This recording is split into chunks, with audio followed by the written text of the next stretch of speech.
Are they still, residents are still fighting that then? Well, they told me they're gonna appeal it. They lost, and they told me, a couple of them called. Did they already dismiss or The final judgment wasn't given, so they can't appeal. They're asking for a, thing, and I got a case that should have been a municipal court, but you know, in Grosse Pointe, if you have a municipal court case, there's no way to keep you downtown. And those judges just, was a declaratory judgment? I didn't get this. This came from Monday, I finally got this packet. Wow. yeah, I know.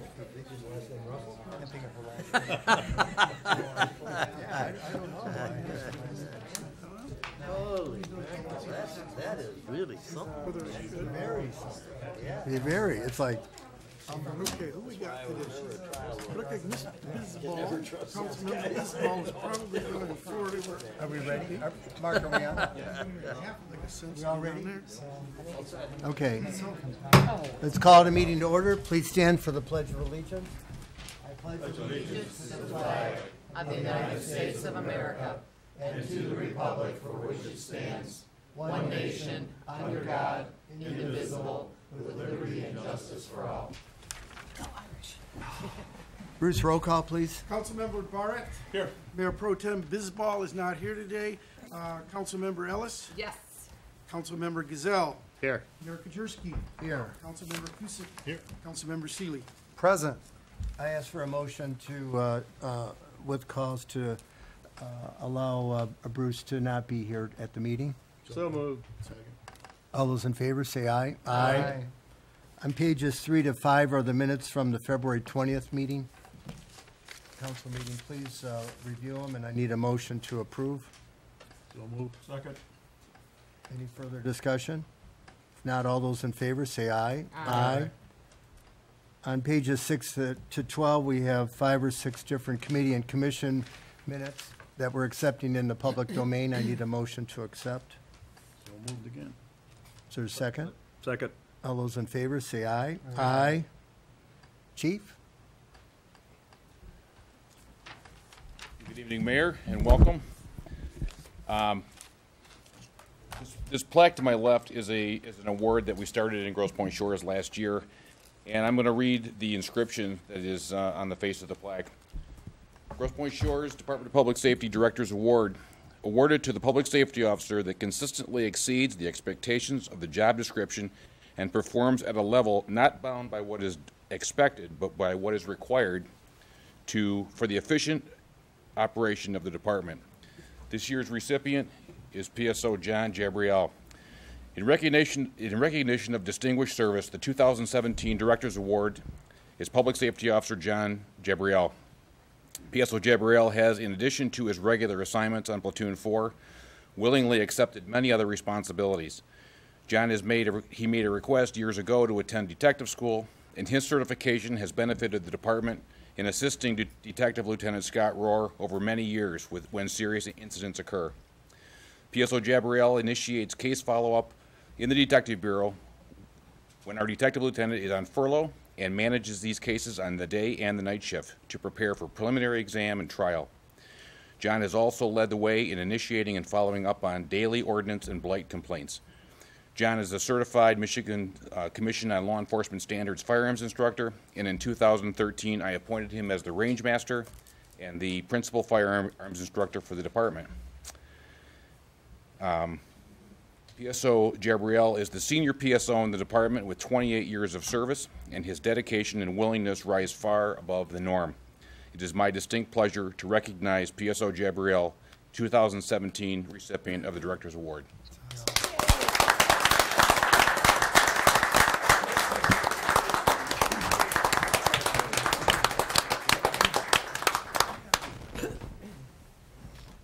Grosse Pointe Shores is in great shape due to your efforts, John, so keep up the good work. Thank you, sir. Thank you. Our next item is public comment. If there is public comment, I would like a person to come and state their name and address for the record.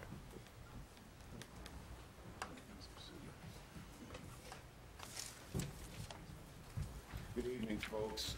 I've been asked to speak first. from the groups of neighbors, and there are other neighbors here. Your name and address? Oh, and I'm going to do that. Peter Masuga, it's 524 Sheldon. And we are in the area that's immediately affected by the purported tree cutting and a house demolition that's occurred on the Stackpool property.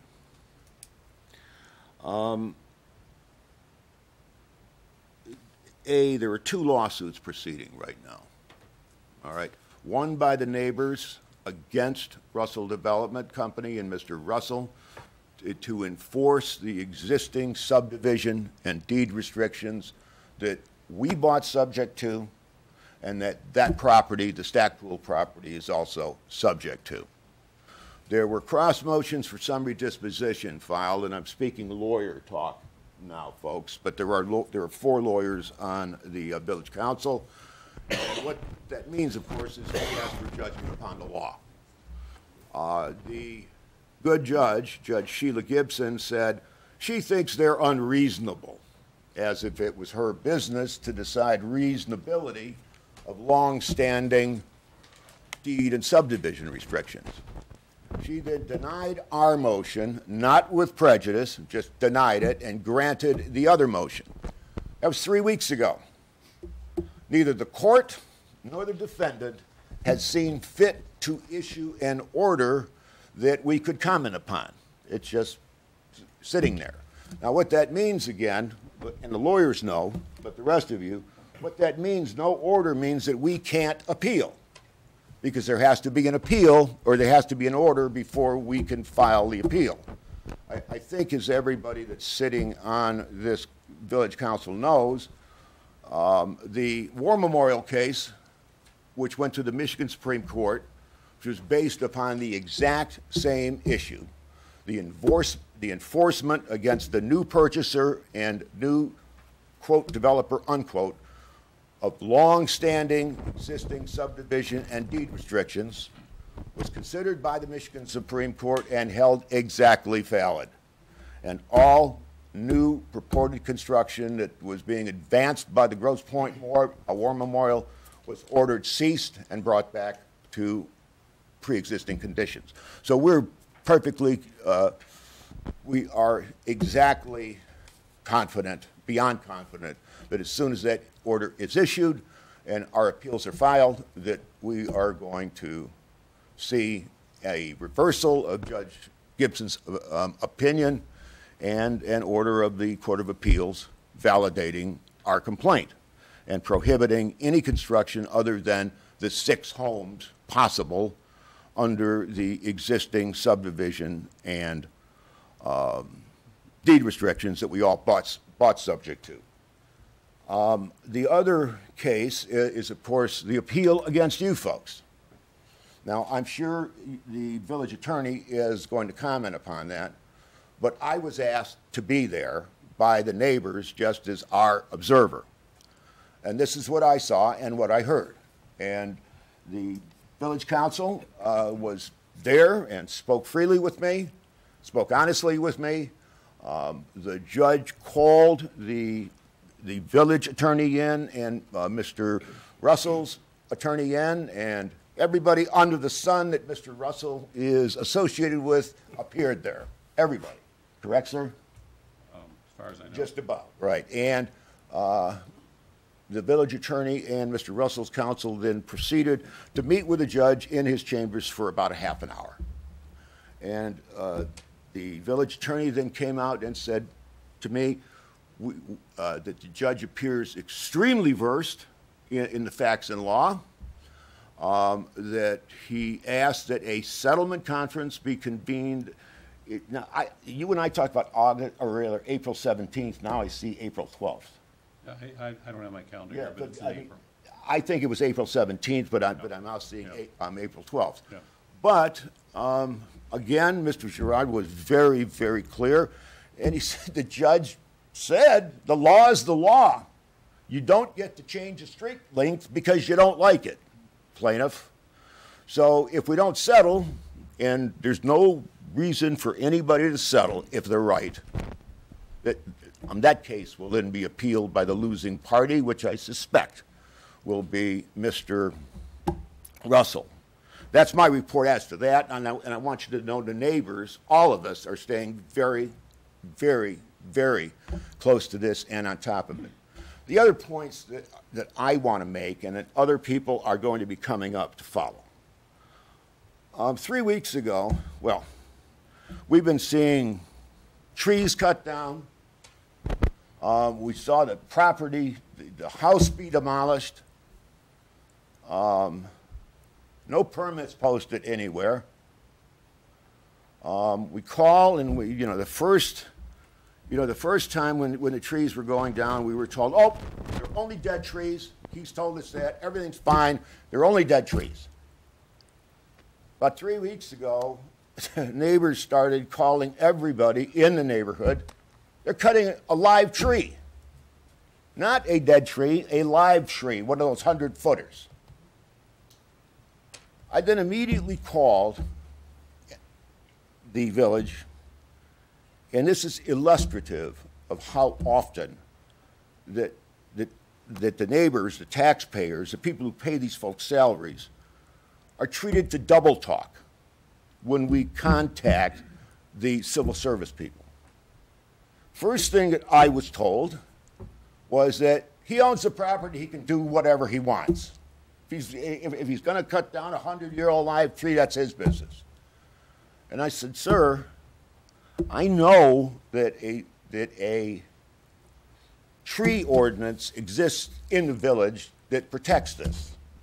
In fact, you yourself have said that ordinance, the person that I was speaking to, you yourself have said that ordinance protects these kind of trees, that the village has to be notified whenever a tree like this is being cut down, and it has to be replaced with a similar tree.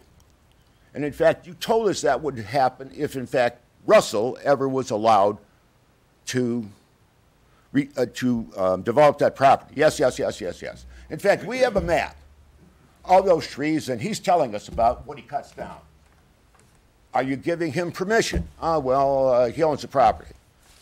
So you're telling me that out of the goodness of his heart, that he's telling you what he's cutting down, and you're marking that down, and he's going to replace it with a similar tree. Yes, that's what he said. I said, okay, I've got the ordinance in front of me, because I did before I started talking to him, and I had the legal dictionary in front of me. And one of the things the ordinance says is similar to the tree cut down. That means it's similar. There's a legal definition of the word similar that I know all you lawyers know, that words have to be construed with their legal meaning. Similar in Michigan law means the same. That's what it means. That's what your ordinance says. Shall be replaced with similar trees.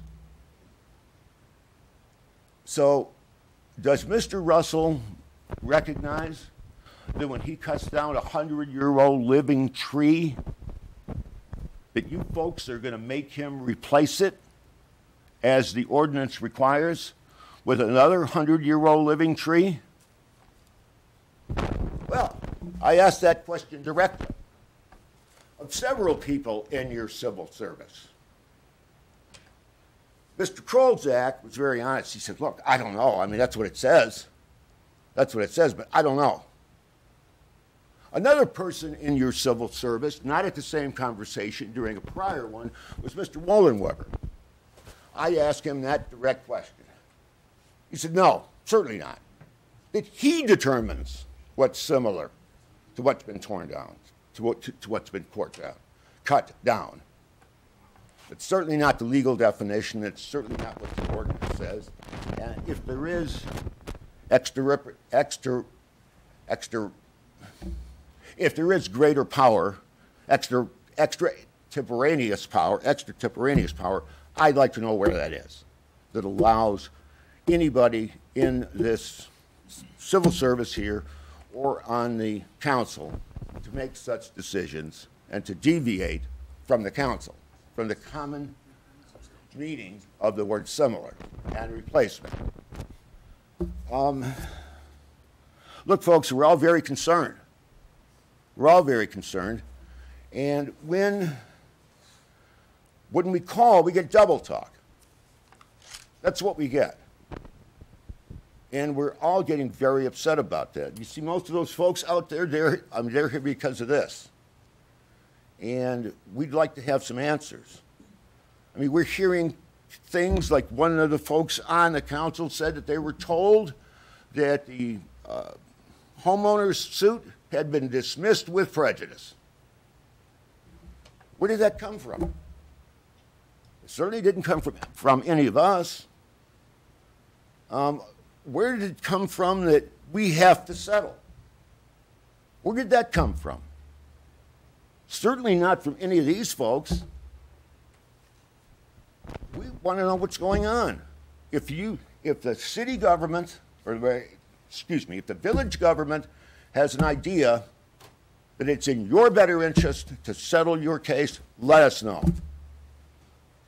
Because we have real problems with that. And we're the taxpayers. You're supposed to work for us, I think, right? Well, Pete, that's true. We work for you. I mean, this is public comment at this point. I mean, understand it, but the newspapers have already chronicled some of the action and some of the upcoming proceedings, so that's what you referred to. Right, but that's what I'm referring to, but this is also what we know and what we're experiencing. Okay. And when we walk down the street, and that place is right around the corner from my house, do I see any permits hanging up anywhere? No. Stop to talk to the tree cutters. What are you guys doing? Oh, we're cutting every tree down here. We're just doing it in stages. That's what they tell us. Somebody told them that, right? Yeah. All right, well, thank you for your comments, Pete. Is there any other public comment?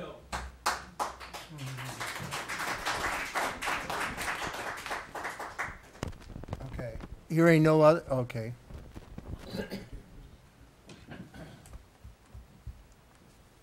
Remember, this is just public comment. You know, we're, Yeah, just public comment. I just want to thank the Read your council. name, please. Oh, sorry, Ben Best, 50 Ford Croft.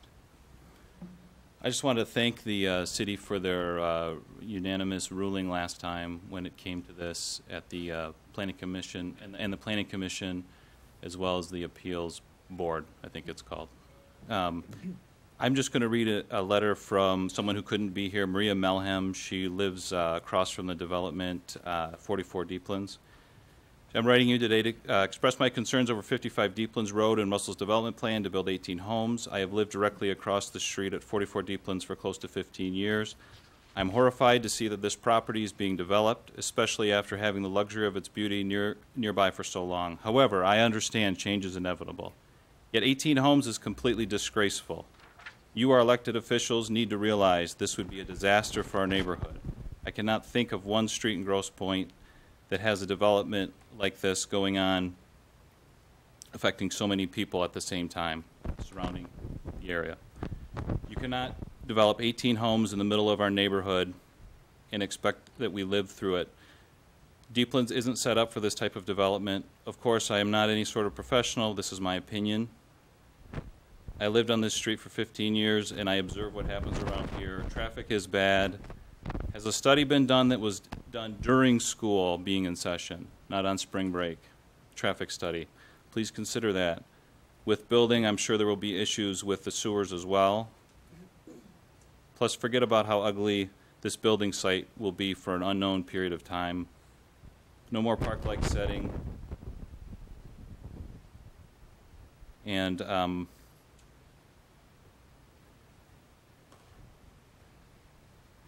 my gorgeous view is no more. I won't read everything here, but please maintain the integrity of this street by not giving in to the demands of the developer. A new development with fewer but very impressive homes would aesthetically look gorgeous and be much more tasteful and attractive to this neighborhood and its future. Keep the high road. Thank you. Sincerely, Maria Melham.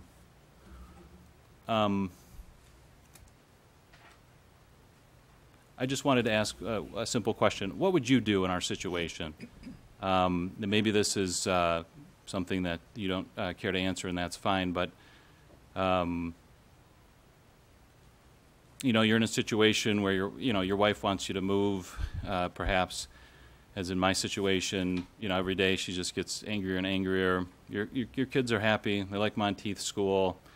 You certainly have the means to move. You like everything else about the neighborhood. But if you come over to my house, you can see that it's going to be an eyesore for years. And, neighbors could say, well, plant some bushes, plant some arborvitaes, and sort of screen yourself a bit. And that's fine. I mean, obviously, there are other roads that have houses backing up to them in their backyards. But what about living through the construction? Would you live through it? Would any of you live through an untold number of years of development? Or would you move? I mean, maybe that's the answer, and I'm just dense. I'm not sure. Any of you have an opinion? I mean, you say, well, you should move. You should just leave. We understand your concern, Doctor. I mean, you've talked before, and I mean, I'm not sure what I would do. I mean, you're describing, I guess there's the fear of the unknown, what you're saying in terms of how long it'll take to develop that parcel. We have given a building permit to someone on Lakeshore recently, and the concern that was brought at the Planning Commission is how long would it take to build that custom-built home? Will it take 2 years? Will it take 3 years? So we limited that permit to a certain time frame. I think it was 1.5 years. Custom-built with a stone slate roof, and so they asked for additional time, but so that the impact on the neighborhood would be minimized. So could you give us some sort of reassurance that if it was ever to be negotiated, that there would be great measures taken to protect the surrounding neighborhood from the unsightliness of a prolonged development? I mean, I ask you to do that. I suppose it's too much to ask some sort of promise, but I'll leave it at that. Thank you very much for what you've done so far, and I appreciate it. Thank you. Thank you, Doctor. Any other comments?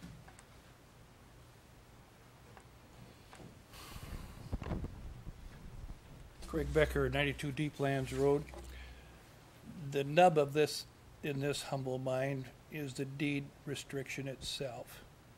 It's my understanding from the legal minds here that once that restriction is broken, it's broken for every property inside this rather unique village. So you're talking about a 2-year time frame with the construction. You can speculate that into the unending condos that will be developed along Lakeshore Drive, completely destroying the character of this unique village. Consider it. Okay. Thank you. And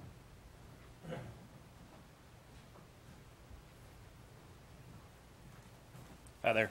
I'm Chase Wakefield. I'm at 516 Sheldon. Right next door to where a house was just recently built by Mr. Russell. I know there's going to be a development of some sort, and that's okay to some degree. How big it is an issue that has to be decided. My concern on this is, like Ben said, how long this development will take. I think we're at month 19 right now over next door to me. I know the people have moved in, but they're redigging up the front lawn now because they're having a sewer issue, a sewer line issue of some sort. And it's still torn up to some degree. Construction has died down, but now there's construction across the street, unrelated. But I think even if we're at 19 months, what is, say, 14 houses, 12 houses, 6 houses going to take? I don't think the neighbors can withstand 5 to 7 years, and that's what I think Mr. Russell originally said. If we can keep some sort of tight time frame, I think everyone will be a lot happier, because something's going to happen one way or another. And I know Peter's gone on and on about sewer lines before. Now that I'm seeing it firsthand, I am concerned what construction's going to do to the sewer lines there. So I hope that we really take note of that and investigate it, make sure everything is done properly. thank you, Chase. Thank you. Any other comments? If not, okay. The gavel almost fell.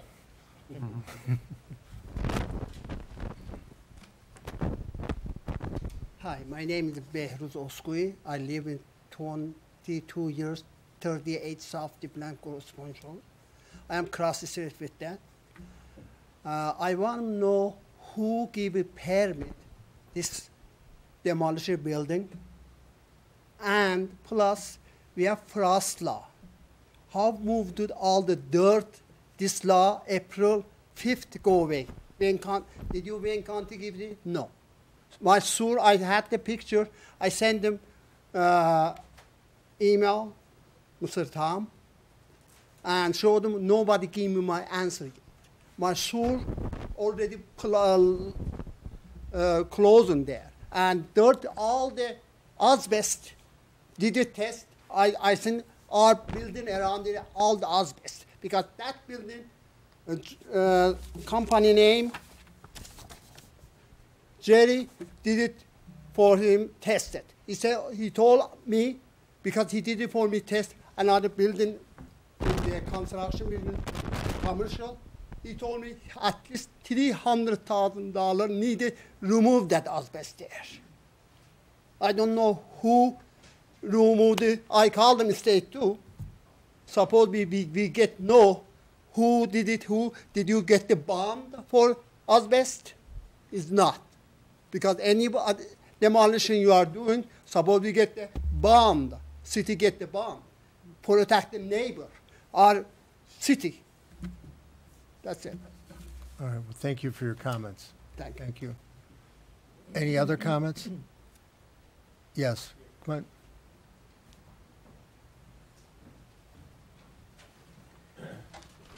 Hi, I'm Nick Bornius. I live at 70 South Deepland, so I'm across from the property. I would sort of echo the last gentleman's comments. I mean, I think over the time period that the construction is going to happen, the amount of debris and dirt that gets on the road is obviously going to be a problem, and is going to have to be taken care of periodically.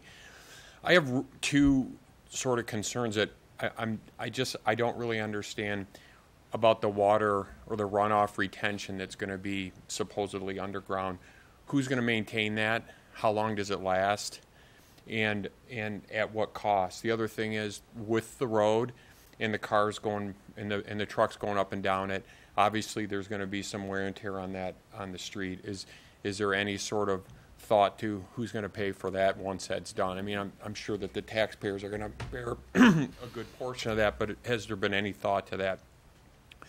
Lastly, with respect to this length of this the street that's going to be inside the property itself, from what I understand, it's a public safety issue for trucks being able to turn around if there was an emergency. I mean, that's the gist of it. It's a blind street, and it has to be a certain length.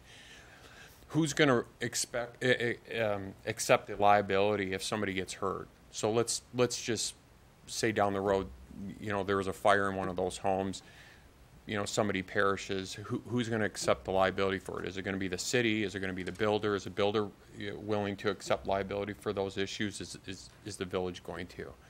I think those rules are set for public safety, and I'm not necessarily opposed to having the property developed. I think it's reasonable, but I think it should be done in a little bit better way, less homes, maybe a better plan for how they're going to treat the runoff water, a plan for how they're going to maintain the road while they're building this, and I think really if the developer would even put bigger and nicer homes into that piece of property, he might be able to get a premium for those homes and actually enhance the whole area. So that's my take. Okay, thank you for your comments. Any other comments? Yeah, my name is James Moraldo. I'm at 493 Ballantyne Road. And I'd just like to say that I'm getting the feeling that the residents here are getting steamrolled by the developer, that they don't like what they see, and they knew and had every opportunity to know what the building codes were and the deed restrictions before they purchased the property. They went ahead and purchased the property and decided, okay, we'll just sue them until we get our way. They didn't even bother pulling any permits to get the trees cut down. and the place looks like a mess now. 18, they want 18 homes, the deed says 6. And I don't think the city should just sit here and say, well, gee, we don't want to spend any more money on a lawsuit, so we'll just roll over and play dead and let them have their way. That ain't right. Thank you. All right, thank you for your comments, sir. Any other comments? If not, we'll go into the, oops. I'm Bob Hayes. I live at the foot of Deeplands. And the demolition of the house has been going on for several weeks now. And I'm seeing these double bottom dump trucks that are bigger than a normal truck going up and down Deeplands. And the road is, it needs some work, but I'm concerned that over the course of whatever construction that's going to take place, that road won't take it, and I'm afraid we're going to end up like Cook Road is up by the rivers, which anybody who's traveled that, you don't go that way anymore because it's so bad. But I'm really afraid that the road just will not handle certainly 18 homes worth of traffic going up and down there. We have enough traffic as it is, but I'm just watching the road fall apart every day. There's another little pothole, and these trucks are just making it worse. Okay, that's all. All right, thank you, sir, for your comments. Anybody else?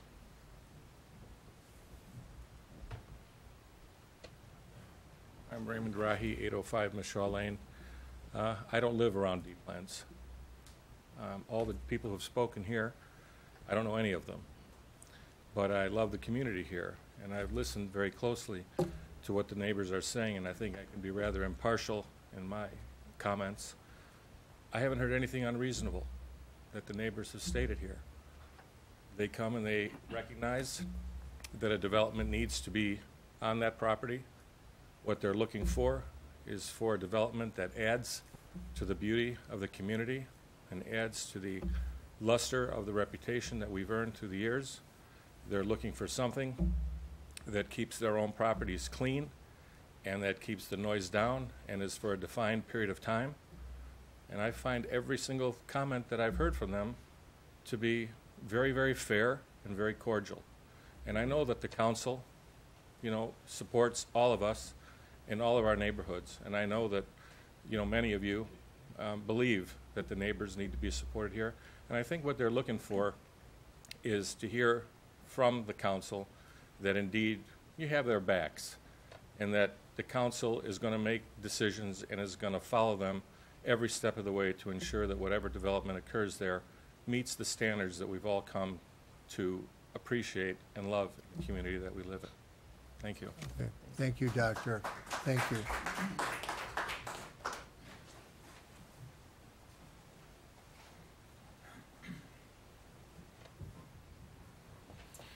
Good evening. My name is Lillian Kachadorian, and I reside at 52 South Deeplands, directly across what used to be the Stackpole Estate. As a concerned neighbor, along with all our other neighbors, I want to address the following objection to the 14 and 18 homes proposed to be built. I would like to bring up the issue of additional traffic on our street. If these proposed 14 or 18 homes are built, we are incorporating 28 to 36 more vehicles going in and out on a daily basis. That is, if each household doesn't have 3 vehicles. Let's talk about what happens on a daily basis. We have traffic going to Liggett, Barnes, Star of the Sea, Monteith School, and the Rivers, along with those of us who live there and belong there. In addition to all of this, there will be Amazon delivery trucks, repair trucks, and lawn service. I know a traffic study was done last year, but it was done over time when school was out, and the results did not necessarily show the reality of what occurs. In the last few years, we have had young families moving in with children who want to play outside and be safe. As an elementary educator, I've worked with hundreds of children and know that along with empowering their young minds, we need to keep them safe and out of danger. They need to be able to play on the sidewalk and be assured that excessive vehicles won't pose a potential accident. Not one house can replace one of our precious children. With that, I leave the council to reflect on every aspect of the proposed development. I also concur with Chief Schulte, who is concerned about the protection of residents who will occupy these homes and his accessibility to them in case of fire or emergency. Thank you for your time and consideration on this important issue. Thank you again. Yeah. Any other comments? I mean, I should state for the record, I live 2 blocks away. I'm 1 block from Fordcroft. So, I mean, my house is right in the immediate vicinity. And I walk that area all the time. So we're all neighbors, you know, and our job is to make sure that, I mean, we follow the best interest of the city. That's our decision making here. The time limits that we passed on that house on Lakeshore recently were very reasonable. There were concerned neighbors, just as I'm hearing concern about the time frame. I mean, that's a point I think that the city might have a fair amount of control over, because that's I'm hearing it over and over again. If there is a development, how long would it occur over? 5 years, 7 years? Obviously, the time frame makes a big difference.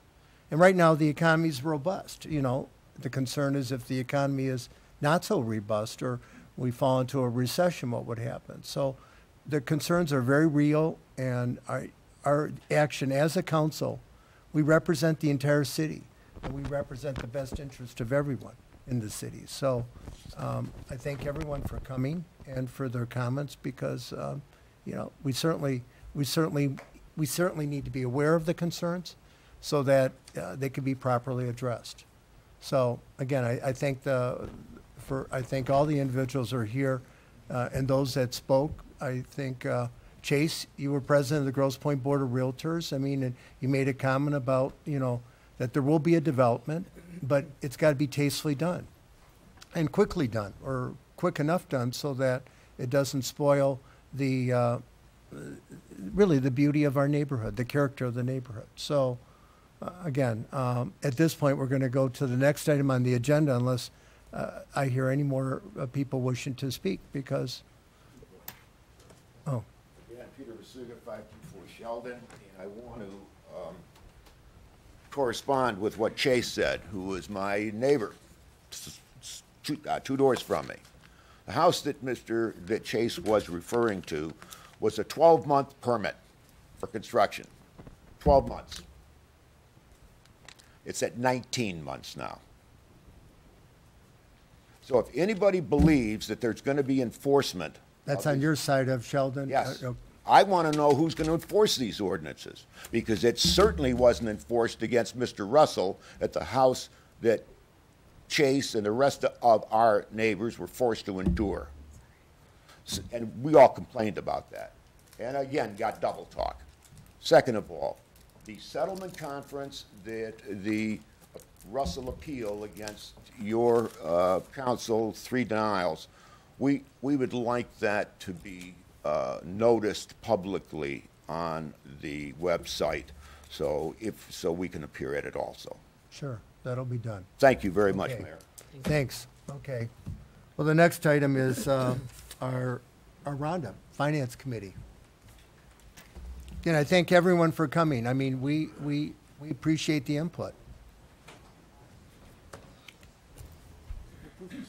I wish it'd stay so.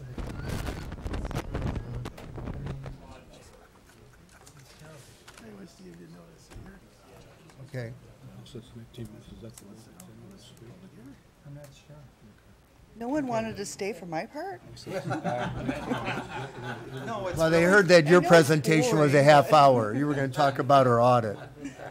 So. Good evening, everyone. Good evening. In your packet, you have listed the transfers for the month of March. The one unusual item, it only shows up twice a year, is our bond payments, the interest payments.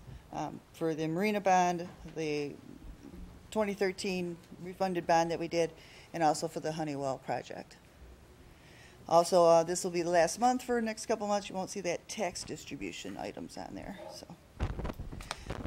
On your list of checks that have been issued since the last meeting, there were some water main repairs for the breaks.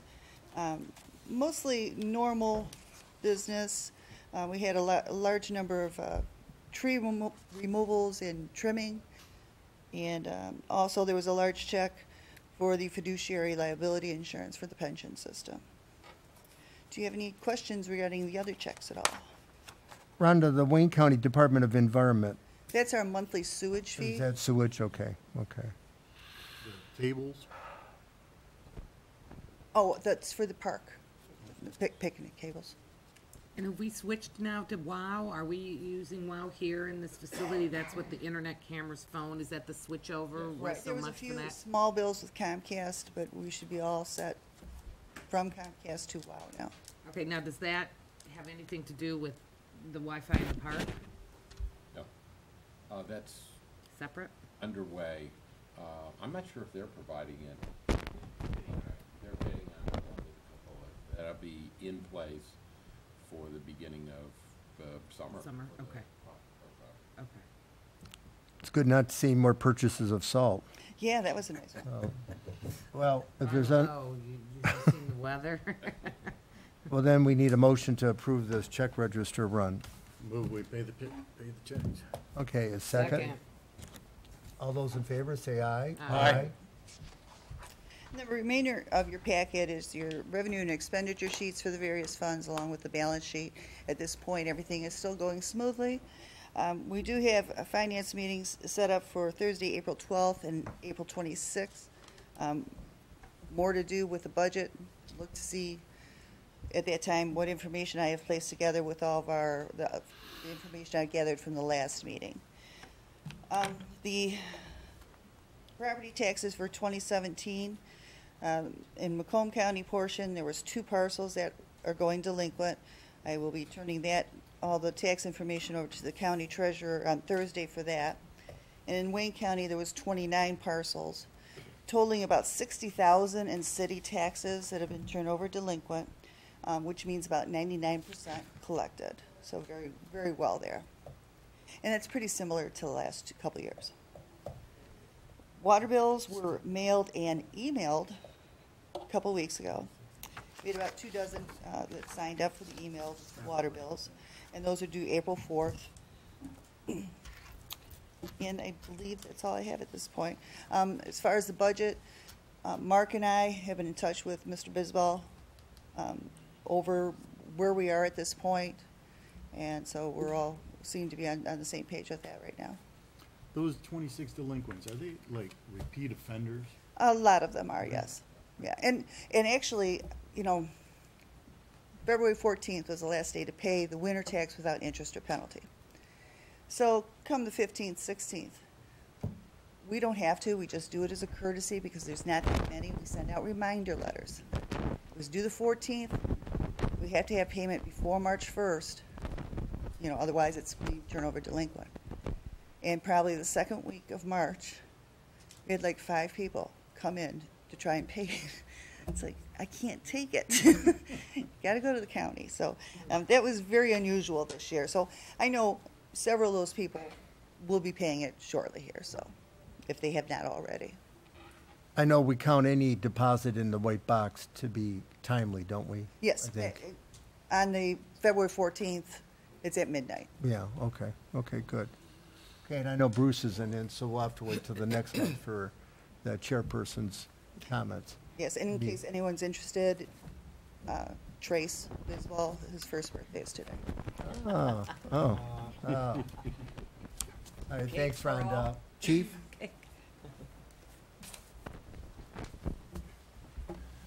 Speaking of Trace, Trace is our newest employee in the city. He will be working at the park in the morning, chasing geese, so. We've even gotten him a badge. Good evening, Mayor and Council. Before I summarize the annual report, I wanted to let you know that we were notified on March 2nd that retired Sergeant Stan Otulakowski, who served the village of Grosse Pointe Shores for 34 and a half years, has passed away. He lived in Florida, I believe, and so our thoughts go out to his family. Our newest officer, PSO Boyai, has completed his field training program, and he continues to show progress throughout his probationary one-year period. I'd like to summarize the annual report in 3 sections: police, fire, and EMS, and I'll keep it as brief as I can. Part 1, the crimes that were reported to the FBI, which is their most serious crimes, was reduced by 10 in 2017, from 25 to 15. Of the 8 categories, Grosse Pointe Shores reports no criminal activity in 6 of the 8 categories, which we're very proud of. Part 2, crimes reported to the FBI, those considered to be less serious. Grosse Pointe Shores is reporting a reduction of 36 from 155 in 2016 to 119 in 2017. Part 2 crimes are identified as activity is largely generated by the officers initiated. Many of them are OWI and narcotics arrests.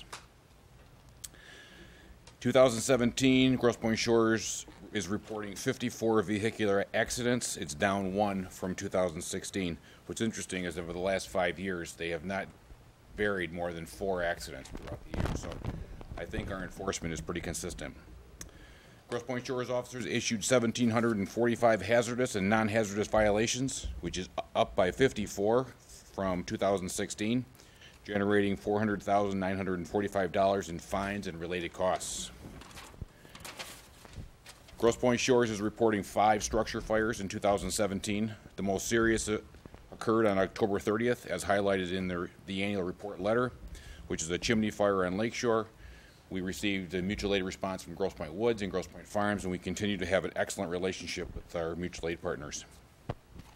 In the area of emergency medical services, our run volume in 2017 was down 7 medical calls for service, from 166 in 2016 to 159 in 2017. As explained in my letter, our mutual aid departments are now contracting EMS services, and this will affect our run volume from this point forward. Grosse Pointe Shores has 2 officers that continue to be assigned to the Eastern Wayne Special Response Team. This well-trained, highly disciplined team of 13 officers remains ready to deploy at any time to protect life and arrest wanted felons. In Grosse Pointe Shores, PSO Tony Spina and PSO Jason Cook are assigned to that unit. The department has maintained its commitment to training. Grosse Pointe Shores officers participated in 2,228 hours of academy and in-service training in the areas of police, fire, and EMS. In the area of recovered funds for the city, the infrastructure, we recovered roughly $17,000. Officers' salary for special event details, $2,700. OWI arrests, $10,000. Administrative towing fees, $8,000. Grants and gifts to the department, $26,000. Grants from Operation Stone Garden, $7,600. And our forfeiture account, $8,000, totaling in 2017, $80,300. 2018, we're planning for the future.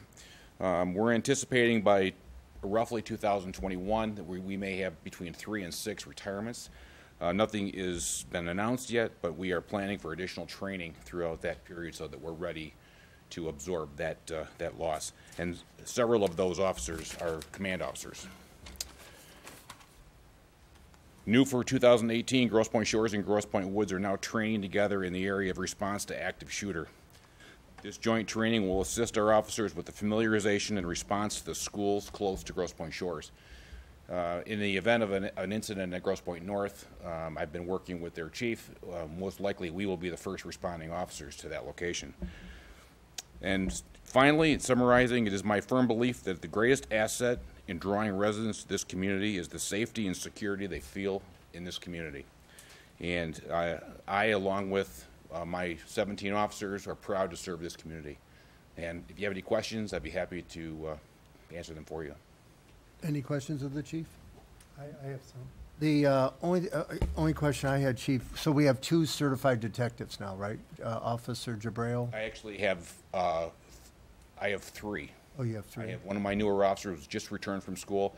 My hope is to not only to have the command officer, Lieutenant Rohr, who is certified and serves in that bureau, I'm going to have one public safety officer from each platoon also trained so that, and they're going to start filling in. And these are officers who may potentially be command officers that can fit in that bureau. So my hope, my long-term goal is to have one officer on each platoon, and on one I'm going to have 2 additional officers. So we're in good shape as far as So backup. on every shift, you'd have a certified. That's correct. And I'm sending some officers to school to handle evidence and things like that. So that's coming for 18. That's a good plan. Yes. Okay. Any questions? Yeah, I have some. Hi, Chief, how are you? Good, sir. I just wanted to, number one, say I read this cover to cover, and it's a beautiful report. I mean, the amount of effort that went into this, it's very impressive and comprehensive on every level, and my compliments to you for your thoroughness and professionalism. This is outstanding. And we should all be really proud to have this kind of diligence, as an advocate for the whole city and its citizens.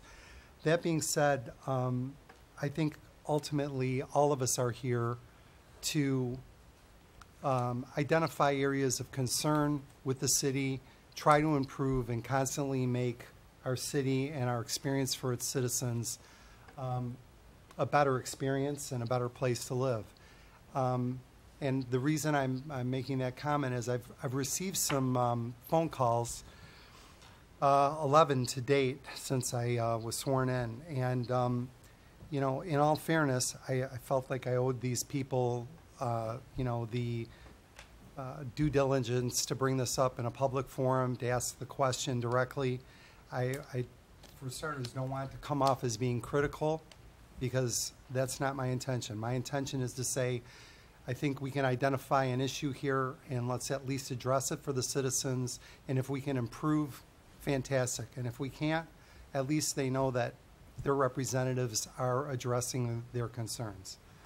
The concern is that if I set the table here, originally I think many of them believed that one of the advantages of living in Grosse Pointe Shores was always knowing that the police were advocates of the citizens, more ambassadors than anything, and were willing to give them the benefit of the doubt whenever they may have been involved in an infraction as far as traffic is concerned or parking is concerned, and that the city was kind of looking out for them. And as a result, I think that the citizens, didn't mind paying, the high taxes that they pay, wanted to live here as a result of knowing they had that kind of cooperative relationship with the police. And ultimately, when you've made requests for equipment, whatever you need, we have been, willing to, support those requests and basically give you anything you've asked for to make sure that we have a state-of-the-art public safety department. All of that being said, basically, the concern is that there's seems to be a change in the approach towards citizens, especially with parking. The overnight parking on the streets is a real issue. Saturday night on Lockmore Street, one of my neighbors, they've got 4 teenagers, they've got, 5 cars now at the home, and not enough driveway to accommodate all of the cars. And, from time to time, you're dealing with teenage kids. If they don't remember to make the phone call, or mom or dad falls asleep and they forget to make the phone call, they're getting peppered with parking citations. And they feel as though they're being harassed by the city. And other people feel as though there's all of a sudden this adverse relationship with public safety in relations to, they're driving in the city limits and they're parking. So I felt it was necessary to at least bring it up and put it on the record and let you respond.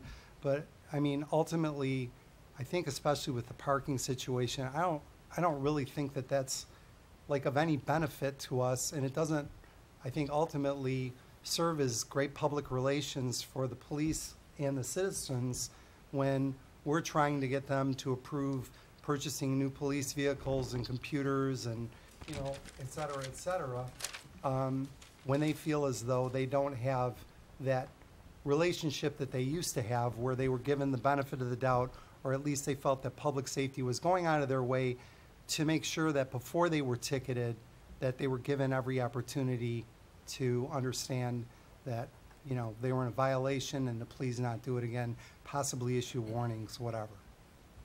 That's all I have to say. Well, the other side of that equation, I believe, is, first of all, the no parking on the street ordinance is, to my knowledge, 50 years old plus. It does assist the night shift in knowing who belongs within this community, what cars are perhaps that don't belong here. We do have several avenues for the residents to, they don't have to come into the station, they can make a simple phone call, they can be granted an overnight parking, and we'll do that for 2 or 3 days. They have visitors visiting, so there is a vehicle to temporarily bypass the ordinance. Interestingly enough, when we don't enforce the overnight parking, I get calls that we're not doing our job.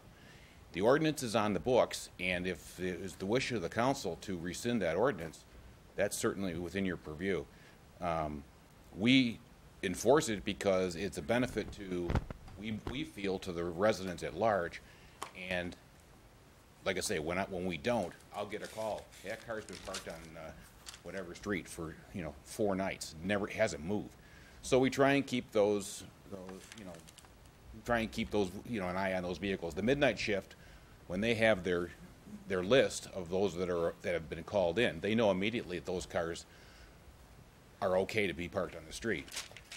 In regards to the moving violations, mostly speed, I can tell you that most violations are not issued to residents. That most of them are traveling through this community, mostly Lakeshore. And yes, we do enforce those, and I think that we do it for the safety of our residents. We have set up an enforcement zone because I received numerous calls from Woodland Shore, South Deeplands, Clairview, the vehicles going to Cook Road, vehicles going to, cutting through, going to Jefferson in the morning on Woodland Shore. We received numerous calls, and people stood at this podium and said, you have to slow down the cars on the side streets. And so we put it into force a target enforcement. Now, we don't issue what I consider to be cheap tickets. We issue violations. If you're 13, 14 miles over the speed limit, sometimes 12, we'll issue a violation. We have a lot of kids that play on the street, so I'm not quite sure how to answer that, to your satisfaction, but we enforce the ordinances. We think we do it fairly, and we think we do it across the board. No, I understand it's a fine line, and that's the reason that I brought it up, because people are saying to me, why are the police all of a sudden, it feels like we're being harassed. Like, if you pull up to a car in front of my house and it's 3 o'clock in the morning and it's not called in, and they run the plate and they know that it belongs to this address, I mean, what's the issue? Can we give them a warning or whatever? And again, I'm not pretending to understand how to do what you do. And I am thoroughly impressed by, this review. I'm just relaying information because that's my job to do that. Okay? Very good. The other thing I wanted to mention, too, is that even though this document bears my name, there are several officers that assisted with this, most specifically Lieutenant Rohr and one of our clerks, Lisa Campbell, as well as Sergeant Coast, who put the fire stats together. So, but I appreciate your comments in regards to its comprehensiveness. Chief, I have just a question. When we look at the incidents that we have the crime, it's the identity theft that seems to be a hot topic right now with everywhere and anywhere, whether it be an internet company, whether it be, you read in the newspaper, the Farms has a big thing. We've seen an increase, obviously, in the last few years, especially in the identity theft. I was just wondering, because a lot of the residents that live in this area, some might be a little bit older, maybe not as computer savvy, or, is there any kind of class or a seminar that we could hold to invite the residents in, and that you or somebody that you deem viable to kind of walk them through how to try to prevent identity theft? We did one years ago on solicitation, phone solicitation specifically, where we feel that seniors are vulnerable. Right. I also have put numerous things into the newsletter, but I realize that not every, Right. this may be something that we could do through SOC or through, some of the other groups. We'd be more than happy to provide this kind of awareness. No, I think I've seen SOC advertise it, that they have. Have they? you know, Okay, all right. a I just think seminar or that, something. it would be nice. I know, like, people my parents' age would benefit from hearing, These fraud and identity thefts are something that's really out of our control, because if you use your credit card online, it may be compromised in New Hampshire. Right. It's really, and 24 is relatively low, actually, based on the number. And the new one is workman's comp or unemployment insurance fraud. And you don't need to go into an office. I've been a victim myself.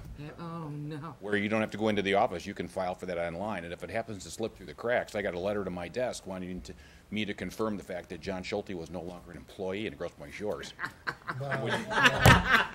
How'd that make you feel? Did you get the word? I didn't see anything. You're trying to double dip on us already? Yeah, no. Stop it. Well, thank you, Chief, that Thanks, very Chief. thorough report. Well, thank you, and it's a Very privilege to work in this community. So Thank you. Thank you. Brett, Public Works. Hello, good evening, Mr. Mayor. I'm sorry? Yes, First day of spring. I'm going to mention that first thing tonight. Well, again, thank you for the opportunity to speak again. And to get started, I'm going to start with the first day of spring. I heard that on the news this morning, and for some reason, they forgot to tell Mother Nature. So it's been a pretty cold time. And I can also say winter's been pretty cold and has been abnormal for the DPW. We've had more snow than usual. We've plowed more times than usual. And we've had more temperature fluctuations than usual.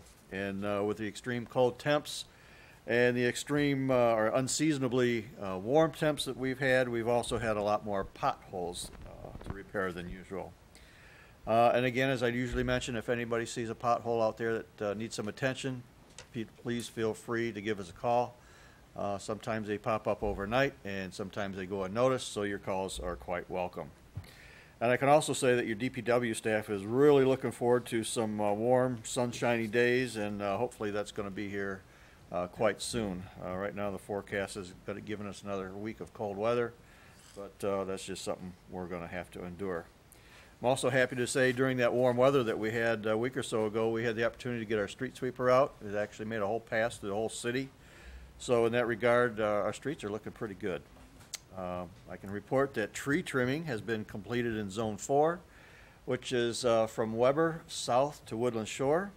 Dittman Tree Service did the work, and I can also say that the compliments have far outweighed the amount of complaints that we've got, so that's really working out well. Our garden rubbish will be starting soon, Monday, April 2nd, and just to remind everyone that garden rubbish should be placed at the curb in a brown paper bag. Brush needs to be bundled if possible, and hopefully no longer than 4 foot in length. I can also report our lawnmowers and all of our grass cutting equipment has been serviced and it's ready to go. We're just waiting for the grass to grow. You've also may have had the opportunity to see some work being done at the park. The tennis court light poles have been sandblasted, galvanized, and reinstalled. And we are currently waiting for the new fixtures to arrive.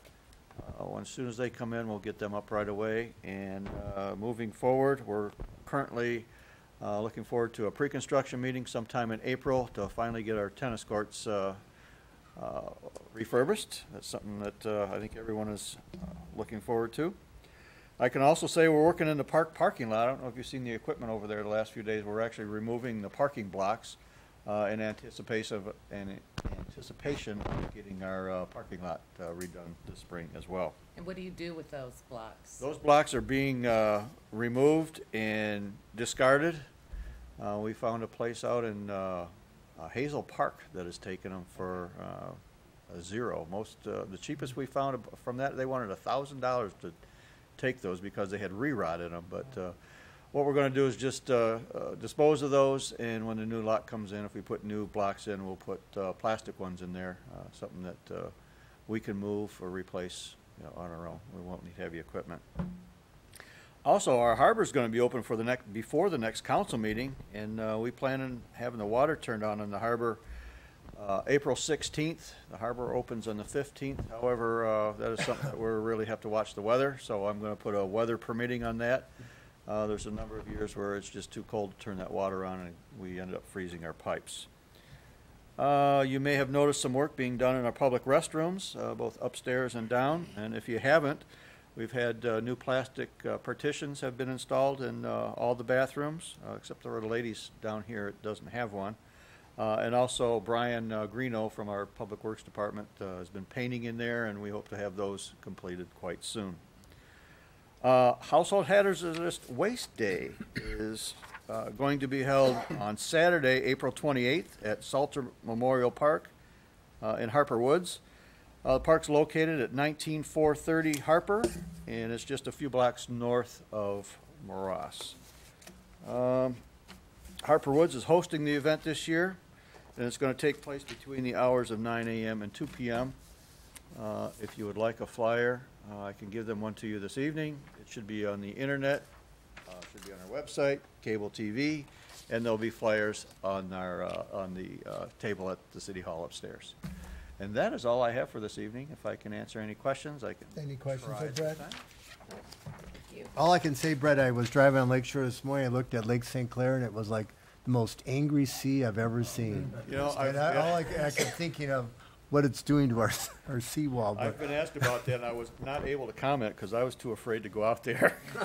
Didn't it look? That's like one of the worst I've ever seen the lake look. It was, and you know what that does to our seawall in our park and the landscaping in the park area. So, unfortunately, I cannot report on that because I haven't seen it yet. And they say the wind's supposed to be out of the northeast again tomorrow.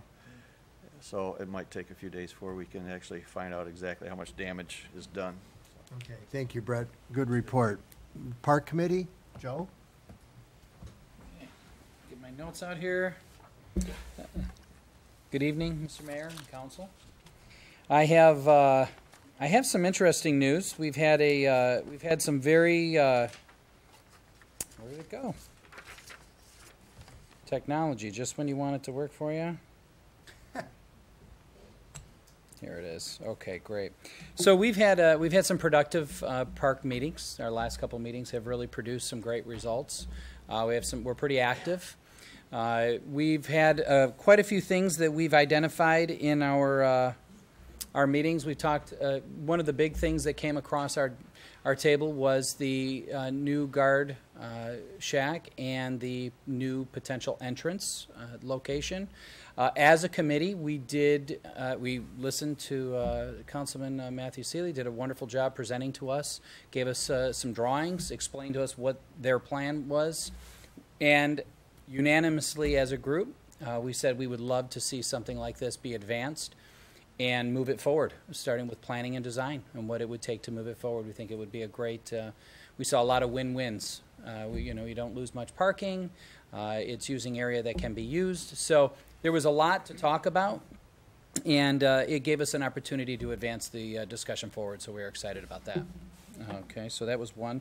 We talked about partnering up with the Grosse Pointe Little League, Grosse Pointe Wood Shores Little League, to start working together to see if there's an agreement that we can put together to talk about to keep this field well-maintenanced, improved. Some things have already been taken care of at DPW's already. We presented a few options that need some of the tree cutting and some things that can be done. And that has been also, we're working on, I don't know if we've had any, Doug, I don't know if we've had any chance to talk to the Wood Shores people yet, but I know that they're supposed to participate in a conversation with us to put an agreement together, what they're willing to participate in and help with DPW to keep the field graded, add dirt, and make it something of that the kids can play on. It won't be dangerous. They had a lot of concerns, so we're going to address those concerns as a park committee and with DPW. Obviously, tennis courts, parking lot, we talked about all of that. We're looking at the progress, following up on progress of each of that. We had, great conversations about each of that. Guard shack, we're pretty happy about our decision on that as well. And the Improvement Foundation. I'll leave with this. We had we had an opportunity to have Brett pop in and talk to us about their reaching out, as a group now we're reaching out together and see what priorities they have for the coming year. We wanted to be open to hearing what they have to say and participate in the process. The whole point is to advance things forward, move the suggestions forward. They have a few different priorities this year. One would be an ice rink back here in a certain location. We're going to visit that, I think, in our next meeting. I believe there was a bocce ball court as well they were talking about doing in the park, removal of maybe remove the shuffleboard, put in a bocce ball court. And I believe there was some brick paver issues over here by the soccer field, maybe replace those with... The swimming pool. Oh, swimming pool? In front of the swimming pool? By the pool house. Yeah, the pool house. Maybe, I'm sorry. That was a new one that was just added today that was a priority. The good news is we said, let's advance it forward. Let's talk about it. Let's move it so we can get things going and start looking at ways that it'll improve the park and give our residents an opportunity to enjoy these new things for the park. So that's it for me. Good work, Joe. Thank you. Doug, what would you like to add? Yeah, I'd like to add that I talked to the East Side Football Club, met with their representatives a few weeks back, and met with some folks at the city and the farms also to see how they work with that East Side Football Club, and I sent you a note, of course. But it turns out this is a really highly organized club, this football club. Looking at their roster, it appears that, like, just thumbing through it, 90% of the folks that are playing in that league, or even more, are Grosse Pointe School attendees. So they're in the school system. The farms in the city both had a real nice application form. And I got with Tom, and I think Tom is using that application form now. And the form that we had was just a little 3-line, 4-line thing they filled out. This one tells them, you submit this form with a roster, with your insurance. And Grosse Pointe Shores is a carrier on that $1 million policy. Practice times, date, schedule, all this kind of stuff is included on that form. So that's going out to them. I'm sure Tom probably sent that out to them this week.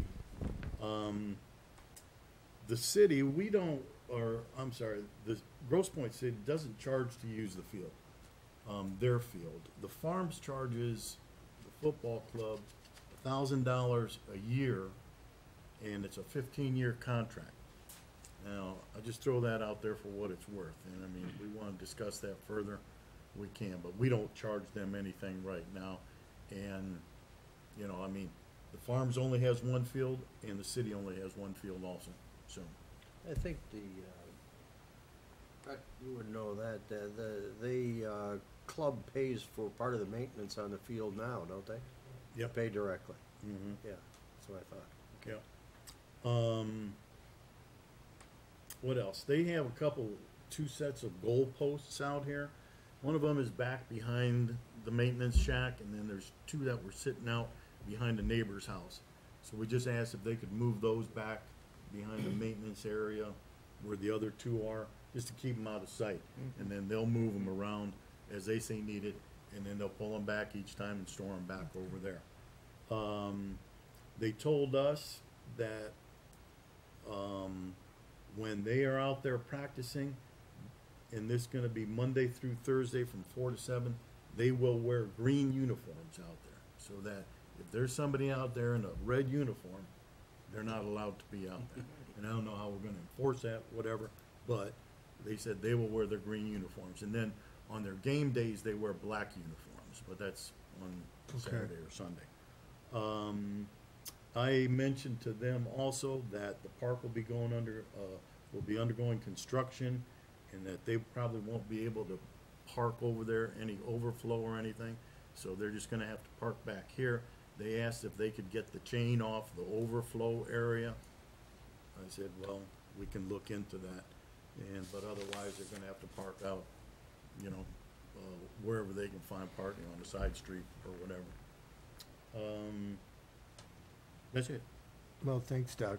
Are there any other questions from council? Well, bringing up the parking, if they're not gonna be able to park over there and maybe it's like kind of a bad rain day and you can't remove that, when you say park on side streets, that limits the number of side streets that we have in the near vicinity other than back here on Michelle, which is a narrow street to begin with. So what about maybe bringing up to them as far as like carpooling, parking at North and carpooling down here?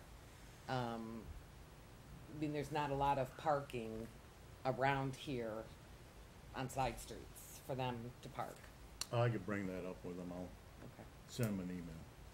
I think the complaints we've had, Doug, before, and Joe, is that when there's a simultaneous baseball game and then a soccer game, that the overflow parking is not only on Vernier, but it's on Regal Place. It follows the that first subdivision, and it's very difficult. One of the residents called, almost hit a car because it was almost unavoidable. The encroachment issue was so severe.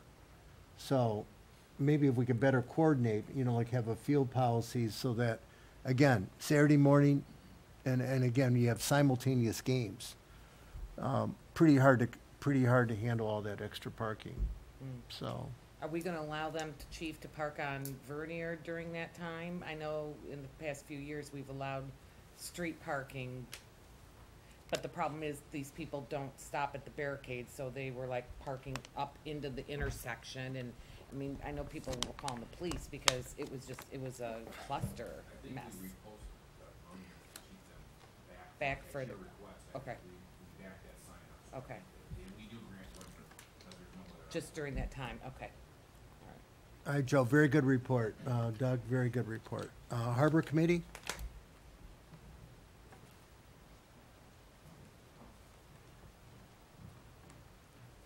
Good evening, everybody. I'm John Sego from the Harbor Committee. We met last Wednesday, the 14th. Matt, I, Krolchek, Kratz, and who else was there, Matt? Brett? Yeah, Brett. We reviewed a couple things, maintenance and repairs that are needed over in the harbor. There's 50-plus pilings that have to be taken care of. Harbor Master Krolchek's in charge with obtaining some estimates, with Councilman Seeley aiding him in that. Krolchek also divulged that there's cracked seawall caps along the seawall, and he's, I guess, been on notice to get some estimates and people that need to get that work done and get that fixed.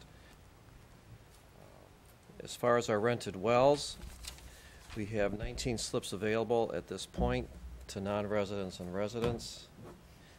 We're working on a website for slip availability, and that's in its planning stages, so that way you'll be able to go online and rent a slip and hopefully also do a pay for it at the same time. We're also going to install electric meters in the smaller slips, 35 and 40 footers. Currently now people are just paying one fee, and we feel this will be another way to monitor electric usage. And also, as far as the rented wells, we are going to reconfirm the safety, fairness, and legality of the boaters and non-boaters, and that being that once you come in, you'll be verified by the Harbor Committee and the Harbor Master that you're in compliance with your dimension of that well. And also, they're going to verify your MC number, your registration, your residence address, and your insurance address. So all three of those documents are in line. And if a vessel is deemed to be too large for the slip, it will be moved. We're going to try to do it immediately, and that will open up smaller wells for people who also have a small boat and a larger well, and that will allow them to be, in a nice slip that they can be in. And if you are moved into a larger slip and you already paid for the smaller slip, we are going to waive the upcharge until next year. Okay. That was what we came up with. Very good. Good job. Good work. Hey, John, the 19 slips available still, do You know how that compares to last year at this time? It's about the same. About the same. And the number of non-residents are about 19 too, aren't they? 19. So I think we'll be able to tap into some of the yacht clubs with the Grosse Pointe Yacht Club, because their harbor is kind of decimated from the ice. So we might want to talk to them and see if they want to come as non-residents, some of their vessels over there. For the 19. I think those will go pretty fast. Good job. Yeah, I just thank John for all of his work. The idea of right-sizing all the boats to, a well that's safe and accommodates the vessel, and then to not inconvenience the resident for one season and say, hey, look, we're going to let it slide this year, but in the future, this is where you need to belong. I think it's very reasonable and fair. And metering the wells for the larger boats that have air conditioning running 24/7, I think that's reasonable as well.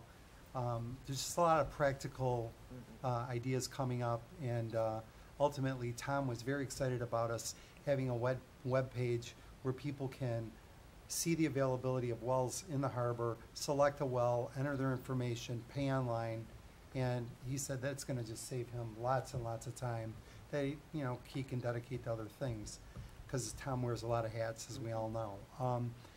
And then also John offered to make take a dry erase board about the size of that television monitor and lay out the harbor on it, and then we're going to be able to use dry erase markers and actually write the name of the person who's in a particular well and have it upstairs. So if people want to come in and see the harbor, they can see what's available and who's where.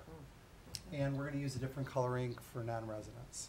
So great job, John. Thanks. John, I just have one question. When you talked about monitoring the boats, when checking them in when everybody starts bringing their boat in, how are you going to facilitate that with people bringing their boats in at different times, different hours? They're going to receive a letter on that, so once you come in, you'll be checked.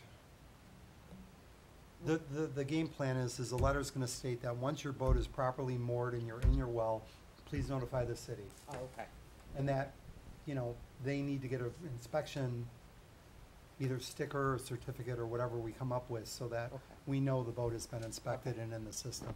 And John, is that when we issue the park passes then for the non-resident boat owners?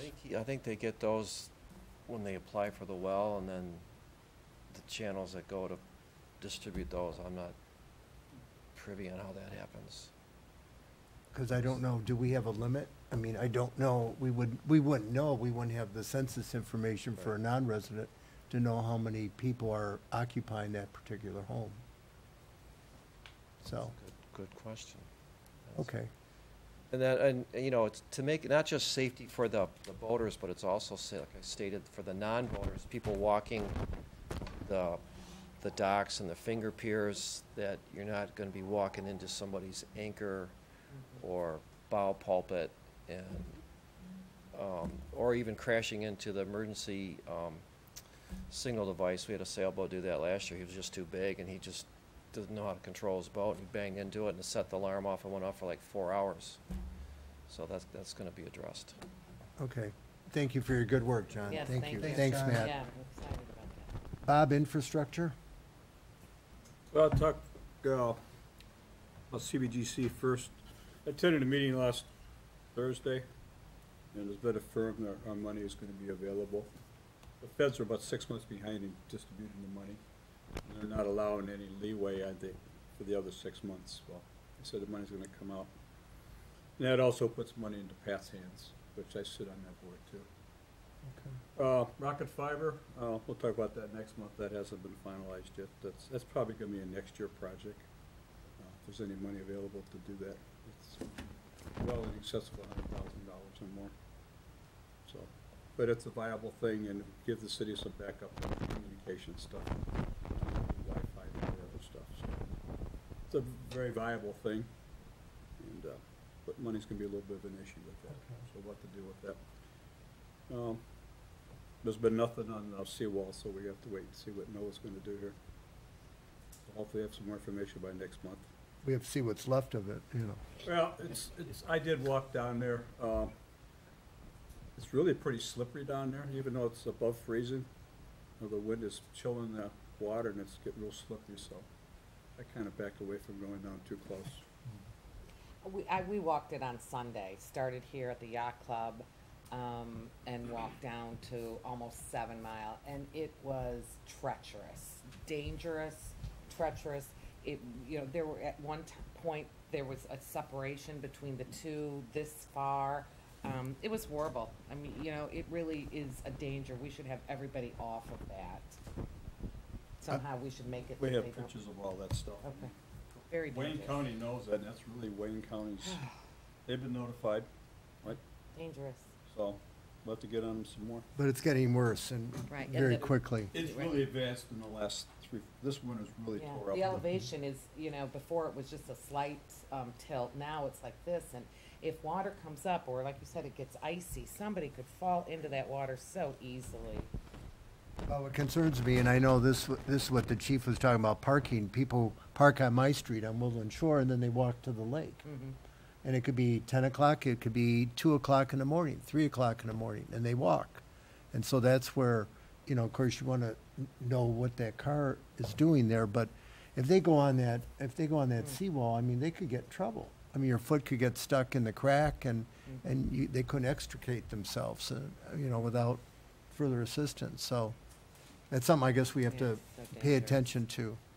That's all I have, Mr. Mayor. Okay, thanks, Bob. Improvement Foundation, Brett? I see you anxiously waiting to deliver your report. Look at that big smile.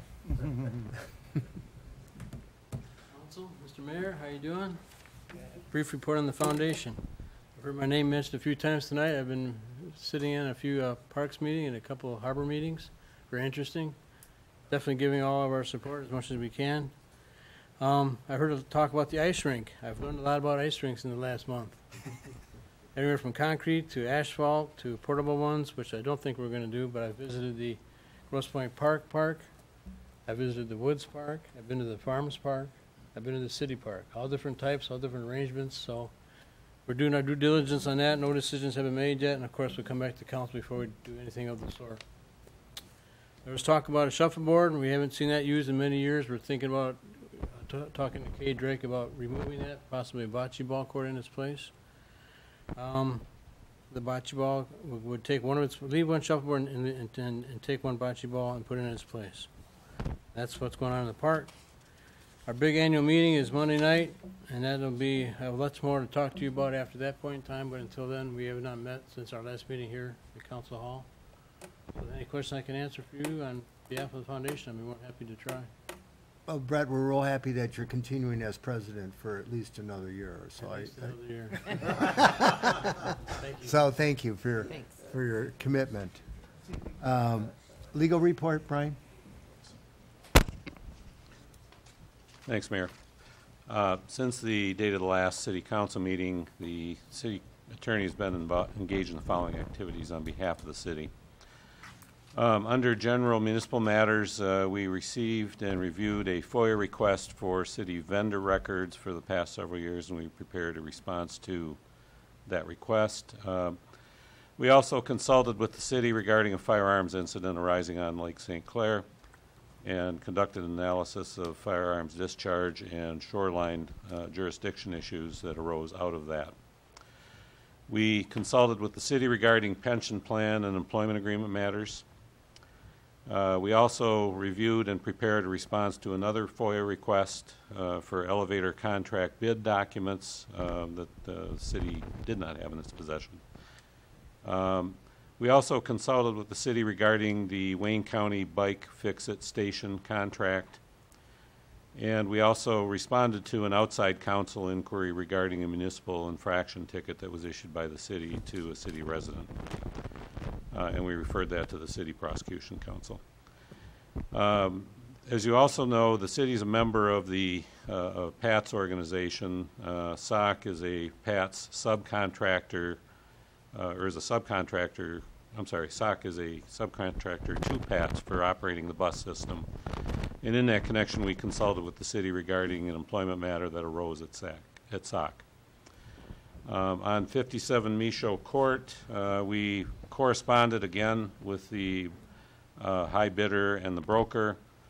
We reviewed correspondence from them regarding closing documents. We prepared some responsive correspondence. We're still trying to get a title report, closing package, and a closing date scheduled for that. And we're working on it, but they seem to be dragging their feet a bit. On the Deeplands Drive matter, the Wayne County Circuit Court appeal matter, we conducted a review of briefs and pleadings that have been filed with the Wayne County Circuit Court. We prepared for 2 hearings in that matter. One was as an observer to attend the motion hearing on the declaratory judgment action between the neighbors and the developers, which Mr. Masuga talked about during public comment earlier tonight. We also attended what was to be an appeal hearing, but what became instead an extended settlement conference with Judge Strong and opposing counsel. Now, a comment about that. I would agree and felt very strongly, no pun intended, that Judge Strong had a very good grasp of the case. I've handled hundreds of civil litigation cases over the past 35 years, and I can count on 1.5 hands how many judges have actually, gotten the case at the time of the settlement conference and instead said, gentlemen, what's this case about? This judge was a criminal court judge in Wayne County for a number of years. It was not expected that he would have, a complete handle on something as complicated as zoning and city ordinance law, and really, I was personally impressed with him. He and his law clerk really had this in hand. I don't think that he was quite as ebullient as Mr. Masuga mentioned about the city's position during the conference. He conducted a settlement conference. I think Mr. Masuga was more impressed with the extraordinary, well-written brief that we wrote and submitted to the court and channeled our legal position before the city council tonight. The judge was more, I want to say, judicious in terms of doing what judges do, which the first thing they do is they try and get parties to settle the case.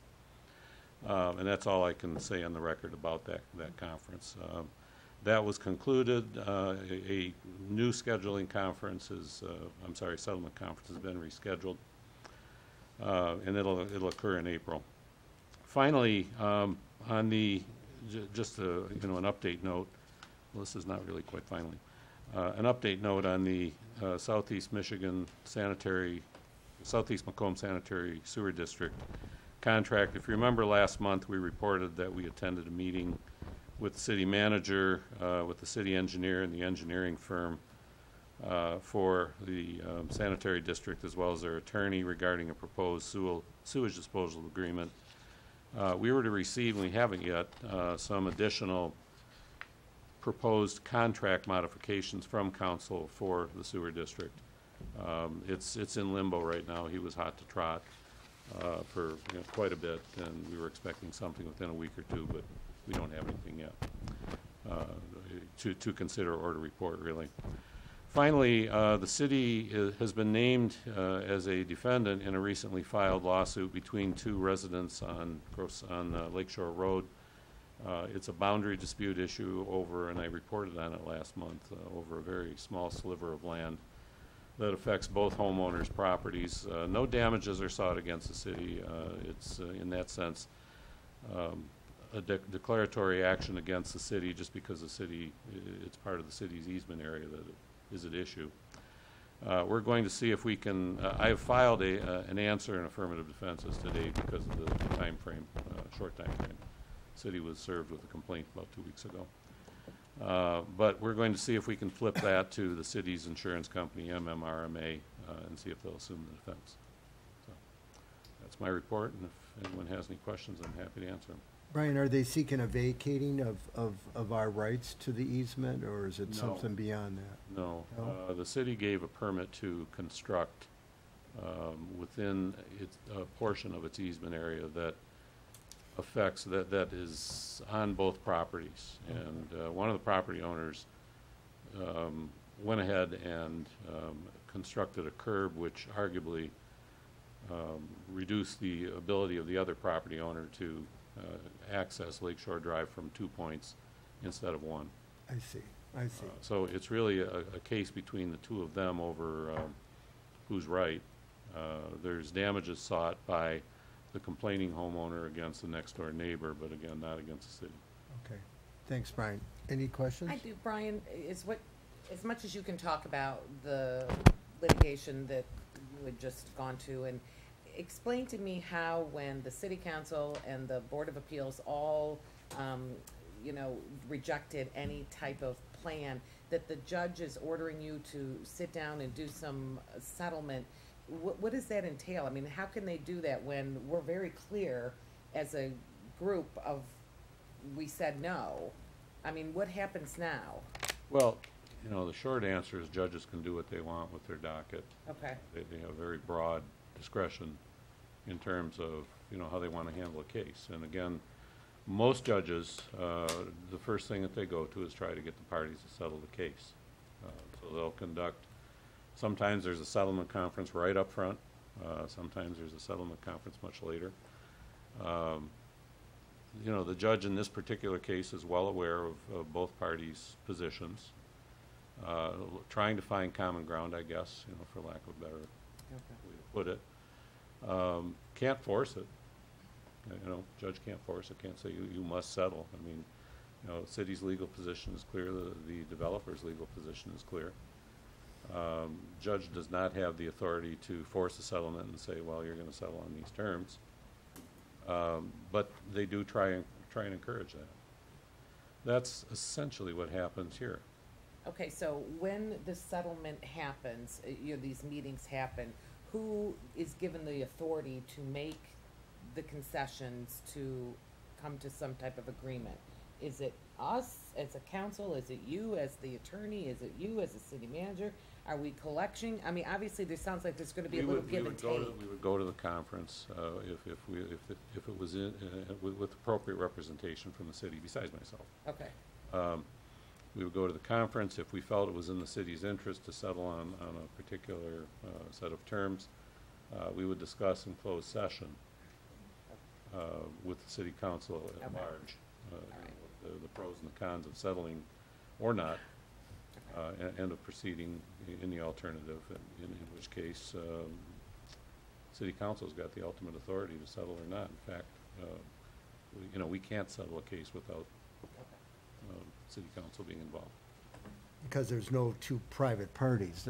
One party's private and the other party is governmental. Is that right, Brian? I mean, from that standpoint. Well, no. Getting to this, we want to show up stuff from tonight. I mean, that's fine, but you can't turn a settlement conference into a plebiscite. I mean, I know. The judge wants the lawyers and party representatives there.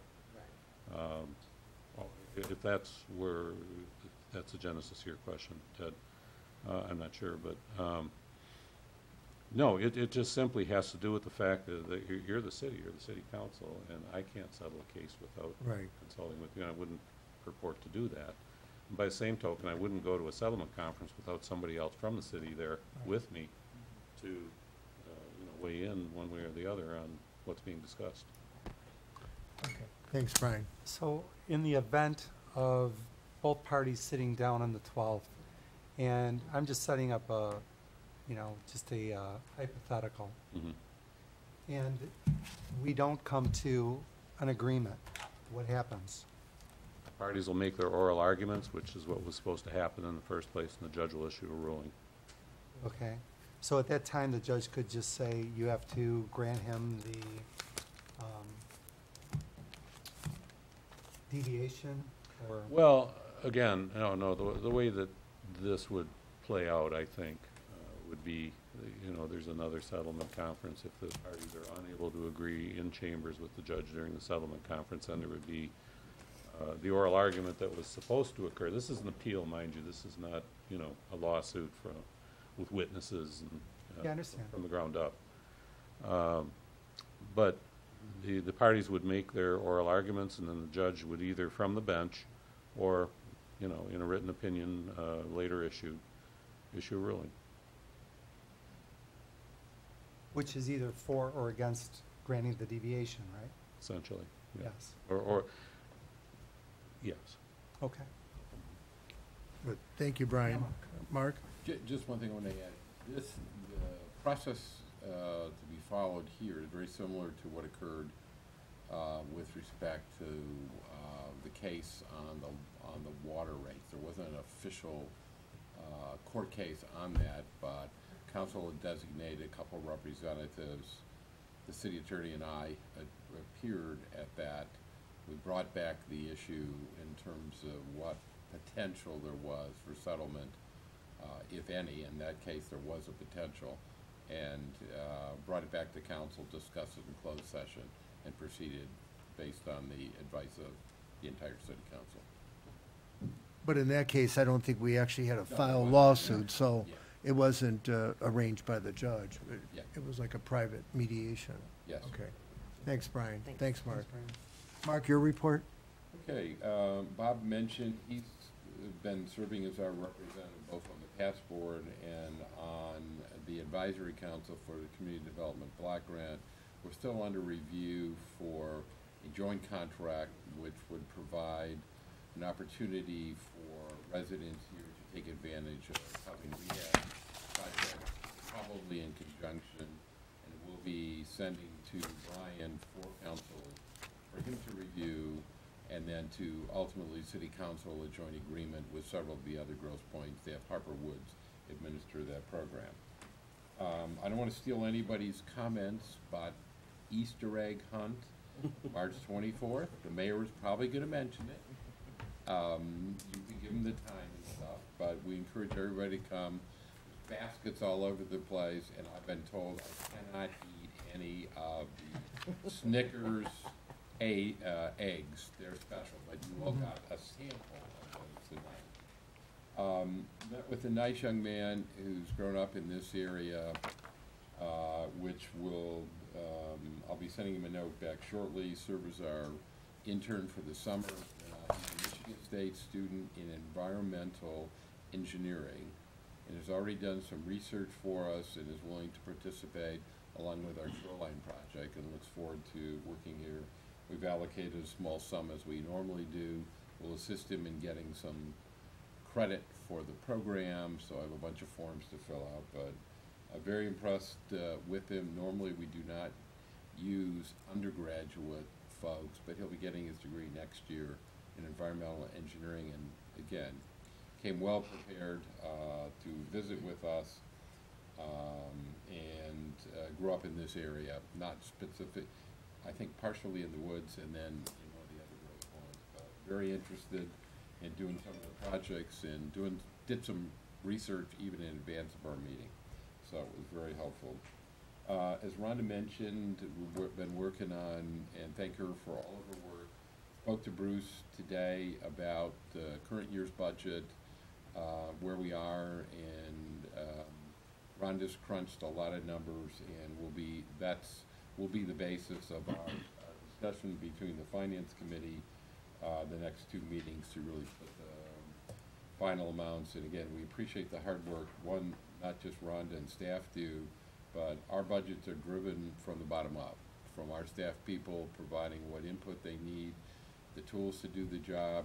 Rhonda makes it happen, and the Finance Committee has just been great to deal with, and they grasp what our interests are. I mean, we're in great financial shape. That's why we have a AAA bond rating. And I love the concept we pay cash rather than bond for things, too. So, well, Bob could have mentioned, and this really gives rise to, we often get letters or requests, emails from residents with good suggestions.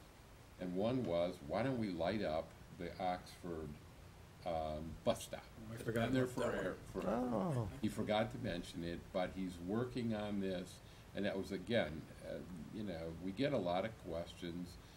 We get compliments on city services, but we also get, hey, why don't you do this? And we really appreciate that. So it's a good suggestion. It will be happening shortly. It does look good. We also, with council's permission previously, we have got our grant application under a couple of different opportunities. We're looking forward to hearing back in the next few months about the Great Lakes Habitat Restoration Grant, and sadly, I just want to say, thanks to our associates in the farms, we're able to put together material, and they're very keenly interested in doing projects on Lake St. Clair, all the way down from parks north of us to areas in Detroit south of us, almost even along the Detroit River. So that's going forward. We'll keep you apprised of that. And based on, for our one precinct in Macomb County, we have a May election for Macomb Community College, I believe, as a village next time. So we'll be, Tom and staff are gearing up for that, and we get reimbursed for that election. So, and that's. We'll have about 20 voters, probably, if that. I think the majority vote by, even though we have to hold the precinct open, majority do AV vote. In fact, I think we hit 97% of the registered voters in that area actually conducting their vote, or sending in their votes and stuff. And that's all I have. Any questions of? Yep, I have a couple questions, Mark, that I just would like some clarification, and it was brought up during the public comment from some of the Deeplands people, so I just want to get this cleared up so that they know that we are doing our due diligence. Number one, were there permits for those trees to come down on Deeplands? No. Were they required to have a permit? No. They were not. They are required to submit a tree replacement plan. And our ordinance is generally, I'm glad you asked the question, it's fairly vague. It is one of the things the Planning Commission and our planning consultants and the city attorney have talked about a number of times as to what constitute a reasonable replacement number. Because you know, you take down a 100-year tree, it's not going to be replaced by another 100-year tree. We have researched, again, with the consultants involved, and I'm not sure what this is going to take, but there are alternatives provided for in a number of other community ordinances of similar types to our community that require, here people, and they absolutely should, you can't replace a 100-year tree. Property owners are allowed to do certain things on their property, but they are required to notify us typically for those things. They're not required to get a permit to do that. And we need probably some clarification as to what's reasonable replacement. A good example was the new house out on Lake Shore that was put up where bushes along one property line were to be considered to somewhat replacement, but again, you can't replace those kinds of trees. And if they're not diseased, we did have a document provided by the developer early on of what trees were in what type of shape, and we've kind of noted which trees they've been planning to take down, and we have worked with those residents who called us about those to determine, basically said, I don't make the decision on what's a replacement tree without the advice of our planning consultant and some others.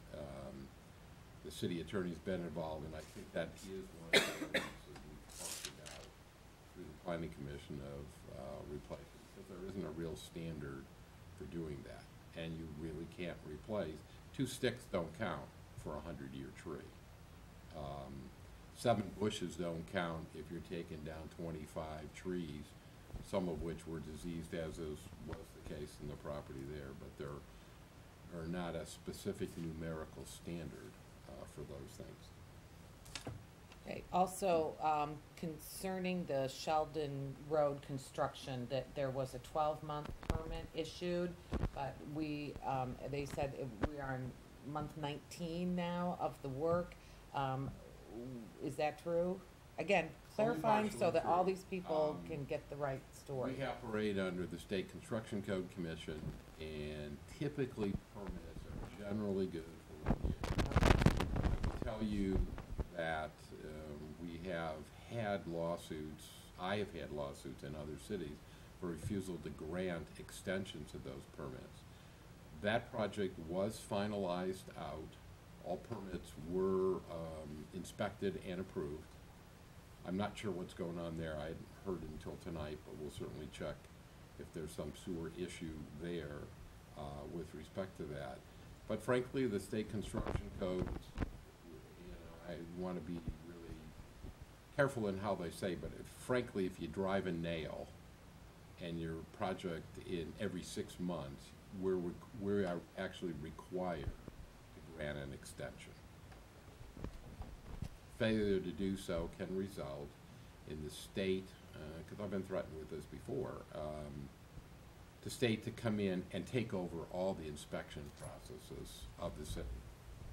We have good inspectors, they do go out timely. We have responded in many cases, not to that house only, but to others around. And we've cleaned up some of our processes. For example, the screening was approved by council. That's typically now required on any project like that.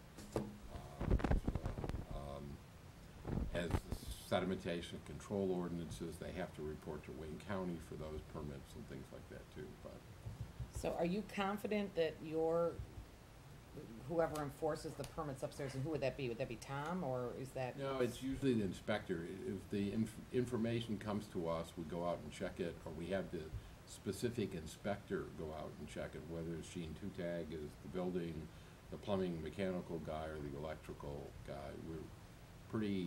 We like to move those projects along. And some of them take longer, and we don't have a lot of flexibility with respect to stopping someone from construction. The goal is to get it done timely, because it is a pain to the neighborhood. Okay. Good. Any other questions? All right, thanks, Mark.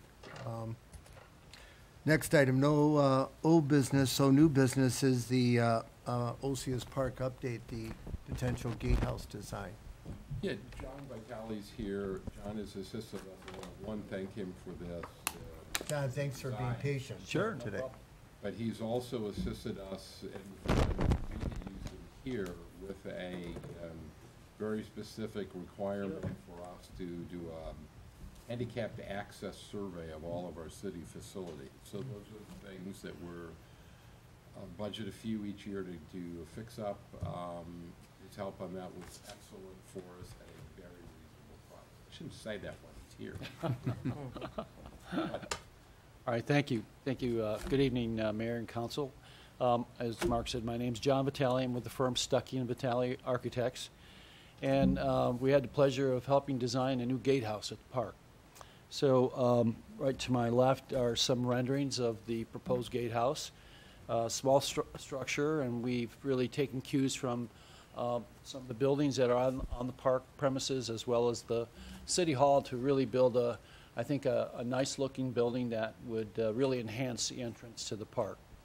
We're working closely with people from the village on the design and what the needs are inside the building, as well as the new proposed layout, working with AEW, and this fits well within that plan as well. So I'm here to answer any questions that you might have. And Joe, would you mind, John, picking it up and showing the audience? Can you also describe what the difference is? I noticed one looks bigger than the other.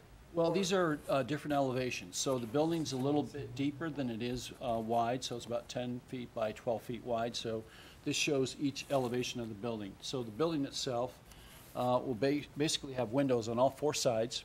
One side where the car approaches will also have a door, so a door and a window. So it allows the person that's operating the gatehouse to be able to come out and greet a person or take an identification or whatever they might need at that time. So that's really the side view. And then this is a sort of a 3-dimensional view of the same building here to kind of give you a 3D of it. So.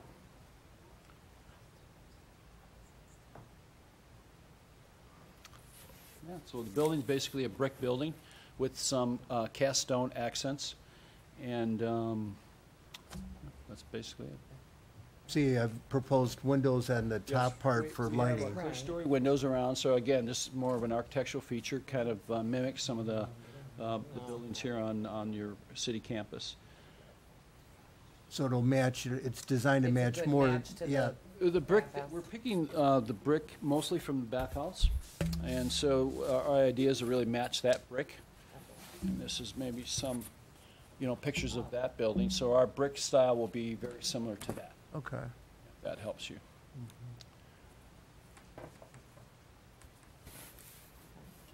Okay, good. That's great. Okay. Yeah. I know this concept you said you seem to like a lot better than the prior concept.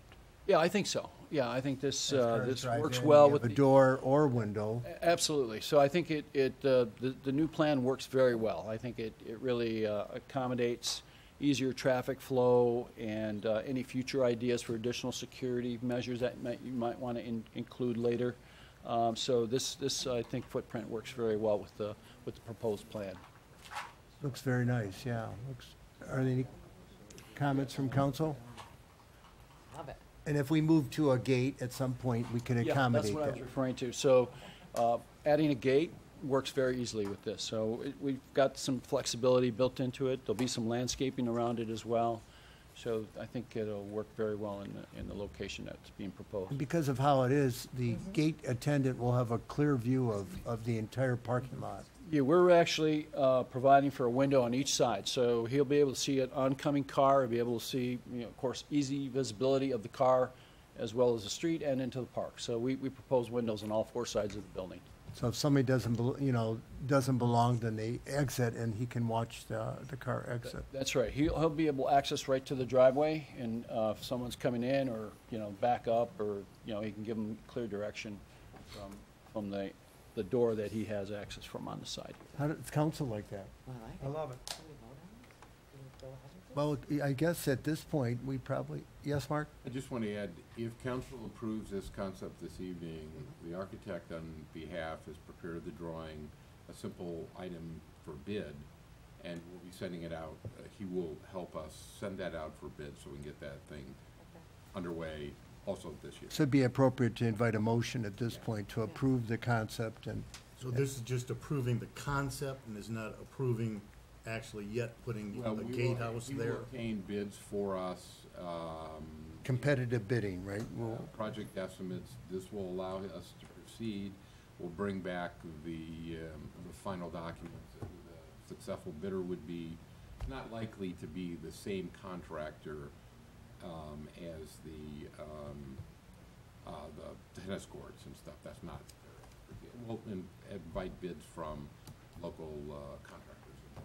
And I need to give full credit. I mean, the concept here was really Matt Seeley's idea to have the separate driveways so that we'd have a deceleration lane essentially. I'm sorry, Bob? I just think it's appropriate that I point out at our last Finance Committee meeting, we reviewed all of the proposed improvements to the park, including the gatehouse, redoing the lot, et cetera. And we voted unanimously to recommend that we go ahead with the whole project to the council because we have the funds to do it. So I don't see where this makes any change so long as you find the funds to do it without raising any more funds. And actually, to save some funds, because now we don't need to lose our architecturally significant gate, you're right, It's gonna be changed a bit, but it should be well covered. So, I think everyone's seen the new design proposal where we come in off of Lakeshore Drive, run along Lakeshore up to the current entrance where the gatehouse would be located. That proposal basically eliminates a lot of the issues that we were concerned about. One was losing 22 parking spots. One was having to widen the gate to the tune of $40,000. One was possibly putting in a traffic light. One was that the guard shack gate house guard would be back to the parking area and not able to observe it. This configuration allows them to observe the entire parking area. We also, as a result of this design, are able to accommodate a ladder truck. So that being said, we received unanimous approval from the Finance Committee the Park Committee and the Harbor Committee, and I got to thank Mark. Mark has been unbelievable. You know, I sat down with Brett. Brett said, why don't you take it to Mark? I sat down with Mark, and Mark expedited having a survey done and went through to make sure that we conform to all of the MDOT requirements, and we do, and it's completely doable, and there was a design that was expedited that looks fantastic. So all that being said, I would like to move that we adopt and construct the park entrance plan as presented by John Vitale tonight. Is there a second? Second. Any further discussion? If not, all those in favor say aye. Aye. Anybody opposed? I'm opposed. Okay. Well, very good. Good work, John. Thank you very much. Very good work. Thank you. Public comment?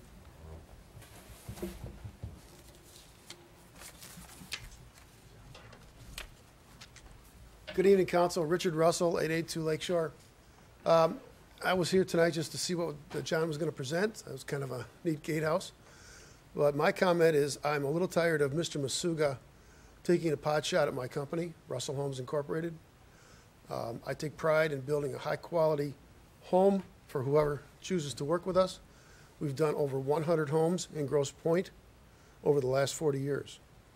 In order to maintain that quality of home, it takes time. Now, the ordinance does speak to a 12-month building permit. True enough. It also speaks to extensions. Our home took 16 months to build. Typically, I can build a home from start to finish, which is from a building permit to a certificate of occupancy, and just do the math, 1 month per 450 square feet. The home we just completed is 5,300 square feet on the first and second floor, and they had a finished lower level, approximately 7,000 square feet. We came in on time. Tom called me up and said that there'll be an extra charge because you exceeded your 12 months, so I was assessed an additional $2,000 to extend my building permit for 4 months, which was plenty of time then to finish the home and get my inspections, get my C of O. I'm really tired of this man coming over here and impugning the reputation of my company, myself, and those who are associated with us. What other builders do on Sheldon Road or anywhere else in the village is their problem, and of course the city's problem, not mine. So I'd just like to clear the air and say that I think we do a really nice job on our homes. And you can ask the people that live there, they will tell you the same thing.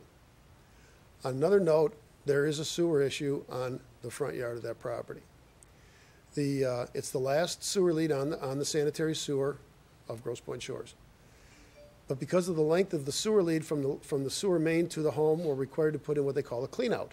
And a cleanout is simply a riser on a pipe. In case there is a problem, you can get a sewer snake down there and clean it out. During construction, at the very end of the job, one of the contractors ran a bobcat on top of the cleanout, forced that pipe down on top of the sewer, our sewer, not the city's, the sewer lead, and cracked it. That caused sand to leach into the sewer. And the only way to clean that out, first of all, I thought it was just a clog. Maybe somebody threw a rag down the pipe. So we tried to jet it, and it worked for a while, but then it clogged up again. The only way to fix it is to dig it up. It's 8 feet in the ground. It's wet, soupy sand, and it's the springtime. That's all it is. It's been repaired. It's fixed. Joe and Carl Backer are our landscapers. I'm meeting with them this week. We're going to effectuate the sod repair, and it'll be like nothing happened. So there is no sewer issues on Sheldon. It just simply was an accident or a oversight on one of the contractors. I'll take responsibility because I'm the builder, but it was cracked. It is now repaired. Well, we appreciate your comments, Richard. Thanks for coming. Any other public comment?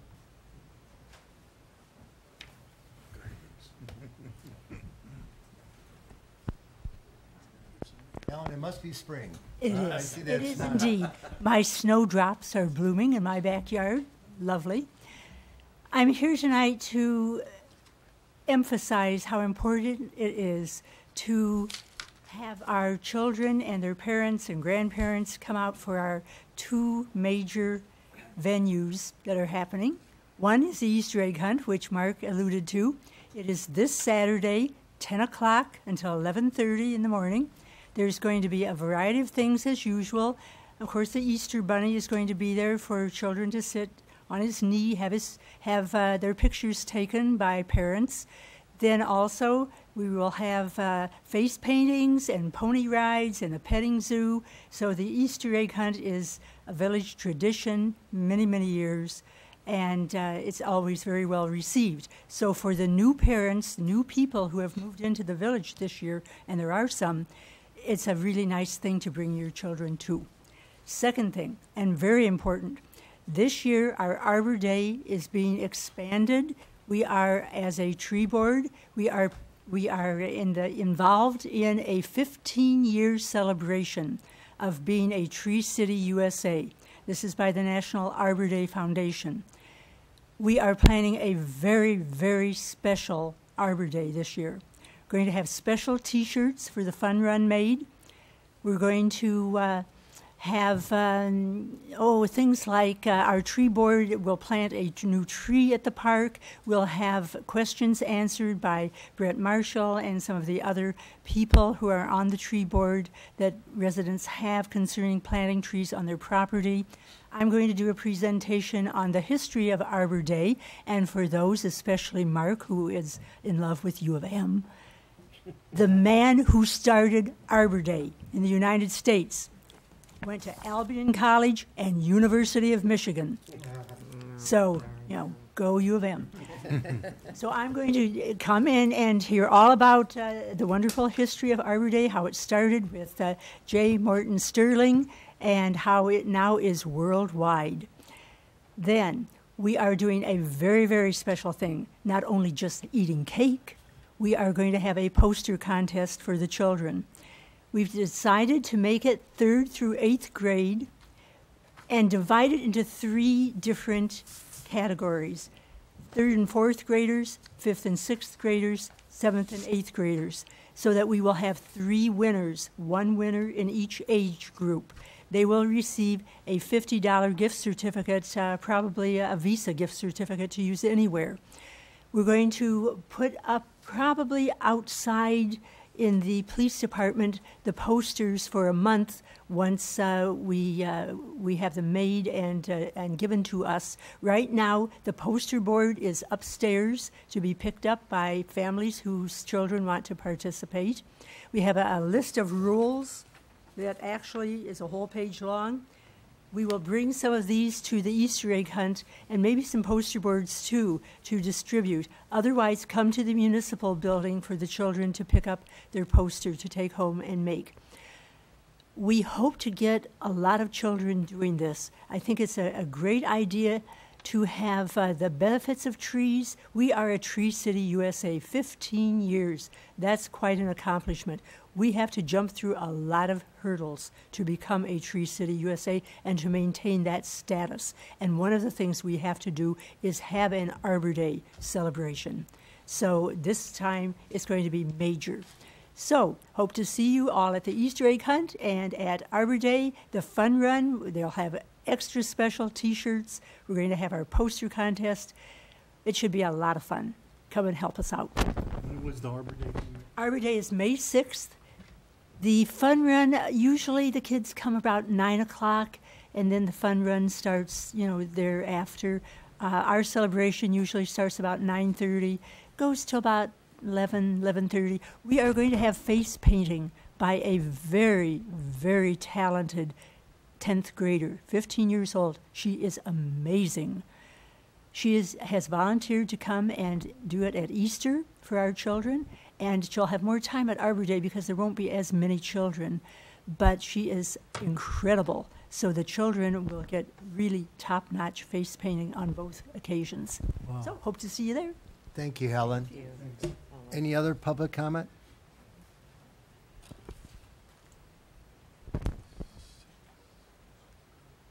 Again, Mayor and Council, I just want to make a couple of comments to the committee members who spoke earlier, Mr. Segal and Mr. Cipriano. It's the first time I've heard you both speak at these meetings, and I just want them to know how impressed I am with the comments that they made. And what really struck me about what they had to say was the level of cooperation that they are having with other members of the city and with our officials and you know, the neighbors. And I'm just extremely impressed and very thankful to have you guys in charge of these very important committees. And Brett, you know, you mentioned that you're going to have a meeting of the foundation next week.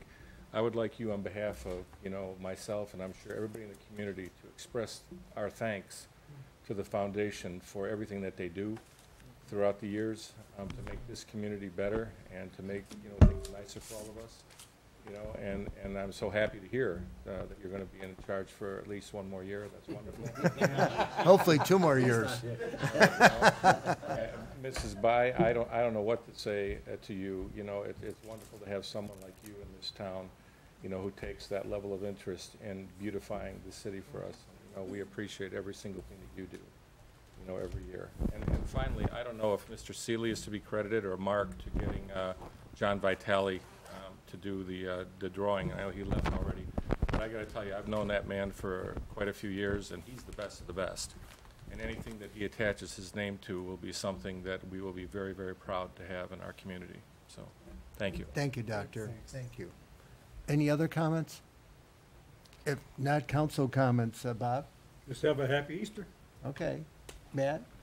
Yeah, I just wanted to, unfortunately, the people that spoke earlier, I was hoping that they'd stay around so that we could comment and they could hear us, but hopefully they'll see this on television. But, you know, the one doctor who had asked, you know, should I move if this development goes on Deeplands, how many years will this take? I can tell you that I moved into Grosse Pointe Shores in 2000, and I live on Lockmore, right at almost Sunningdale Boulevard. And, you know, in that time frame, there were 8 homes built, and they were large projects.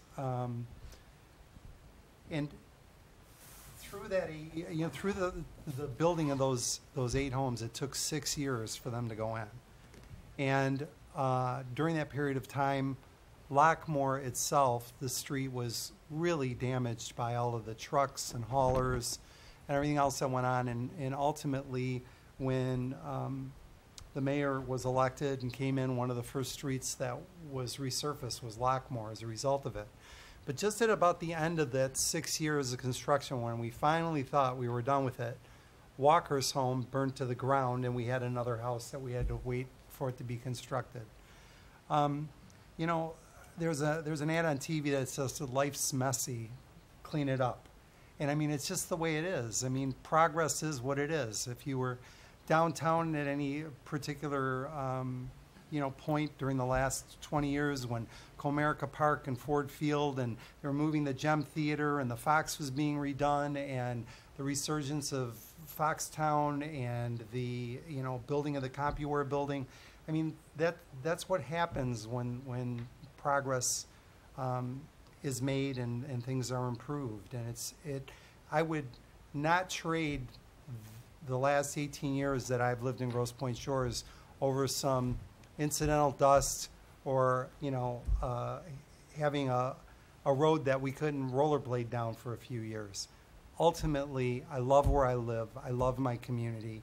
And it was well worth the wait, because now when I go for a walk at night with my wife, we look at the beautiful homes we're surrounded by, and we feel very, very privileged to be here. So I would recommend that, you know, you just, you know, figure out a way to understand that this is ultimately going to improve, you know, home values, beautify our community, and raise everybody's quality of life. And that it is inconvenient, and I understand that, but ultimately, you know, the end result will be, I think, worth waiting for. The other thing that I wanted to say is Mr. Masuga tonight kept referring to the city staff and to the city council as you and us and your employees. I mean, we are all neighbors. We are all neighbors. Everybody up here is a volunteer. You know, no one's a paid position on this council. We all volunteer our time because we love our city, and we want to do what we can to improve things and to make it a great place to live. I mean, We understand that there are residents upset and concerned. It was brought up tonight that the council unanimously voted against the original proposal. We're involved in a very expensive lawsuit to defend the interests of those citizens. And to come up here and to try and separate us or our fine employees as though we are separate entities isn't appropriate.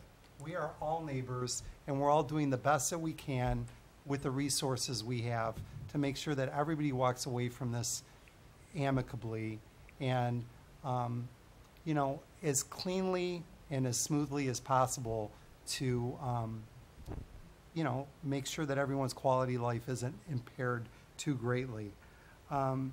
So I just thought that I would take the time to basically bring up all of these things.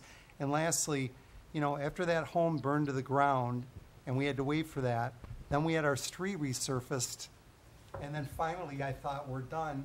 And then they went in and tore up everything to put in gas lines. Yeah. I mean, that's just life, you know? Life's messy. You got to clean it up. That's all I have to say.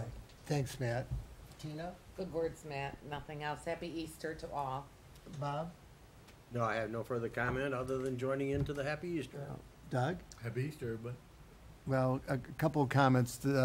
This was the first day of spring, although it may not feel like it. And we talked about the Easter egg hunt this Saturday at 10 o'clock to 11:30. And it's a nice multi-generational get-together, right, Helen?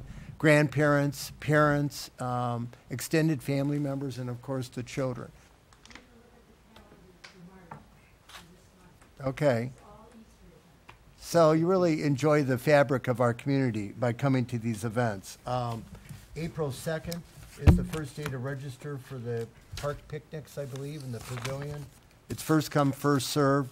I know, Mark, you've told me that sometimes there's a line waiting out by the doors. So the harbor opens on April 15th, almost the deadline for your income taxes. But again, many thanks to the Harbor Committee for working, getting all those pilings driven down at a savings, I understand.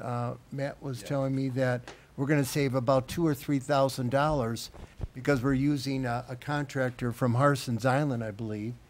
And so he has a better rate than what we were paying locally. So again, thanks for the resources, Matt, that you're helping us out with. Swim team registration, it's not too soon to talk about. That's Saturday, April 21st. Again, I want to thank all the swim team parents that volunteer their time to make it a very successful program. Brett, you were one of those parents that helped spearhead the swim team years ago, and it's nice to see new people step into that role from time to time. We have a town hall on Saturday, May 12th. And again, I welcome everyone to come to these informal gatherings. George is usually there, and we have coffee, we have bagels, and it's where you can meet the people that say, well, I'm going to come to the meeting, but I don't know if I'm going to talk. I don't know if I feel comfortable talking. I'll be there, but I want you to see that I'm there, but I may not talk. Well, the town halls are, I think, designed to help us get closer to the residents, hear the concerns. Like everyone would admit, we represent all the residents. So, as volunteers, Matt, like you pointed out. So, and again, this town hall is going to focus on our finances. We're required to have a balanced budget by the end of June, our fiscal year. So, a lot of time we'll be focusing on how the numbers fit in for the projects that we're considering. Finally, I guess, and Chase is here, so he's probably a better expert than I am. I wanted to say a few words about our real estate market in Grosse Pointe Shores. I was looking at the results from last year, and 40 properties were sold for a gross sales price of almost, listen to this, $33 million. That works out to an average price of $819,000 per property. And in the previous year of 2016, 48 houses were sold. There's less inventory. And for almost $28 million. So an average sales price of $579,000. The statistics are out when you look and you track it from 2013 to 2017. And the numbers always varied. It was 48 houses sold in 2013, then 45, then 48, 48, and 40. because of the low overhead. But the prices are going up. And, I mean, it's really, you can see that homes in this community remain in very high demand. I've been approached by 3 or 4 residents. They said, if you hear of a house, if you even hear of a house in Grosse Pointe Shores, call me, let me know. Let me know. They want to be on the first call to let them know about that opportunity. So we're very lucky to live in this community. We you know, Matt, like you said, when I walk in the community and I walk on Deeplands and I walk on Weber and, you know, with or without my trusty dog, and, you know, you see the beautiful places, the beautiful homes, and that's why we're living here. This is our destination city. No one on this council, none of us, grew up in Grosse Pointe Shores. None of us. But we moved here for a reason. And the reason, of course, is the extraordinary services. DPW, the public safety, you know, these are unparalleled services. And so we're here because we want to be here. And so, you know, we're hearing what the neighbors are saying about Deeplands, and, you know, I mean, ultimately, it's got to work for the community. It's got to be a win-win for the community, because we're here as neighbors too. And if it doesn't work for the community, then, you know, we're not doing our job, I think. So our next meeting is Tuesday on April 17th. That happens to be the due date for your income tax return, so midnight, I should add. And I need a motion to adjourn at this point.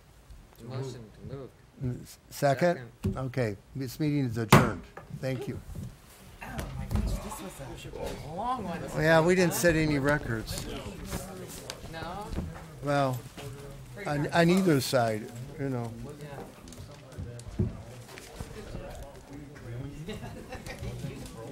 Well, great concept. Man, yeah, and I forgot to say that. That was fresh look at this. You already see. Right. Good. Bruce, here's a copy of the actual motion. Something to, Oh, that's gonna provide security the way it's set up now. well, it's a lot better than it was. You don't know it.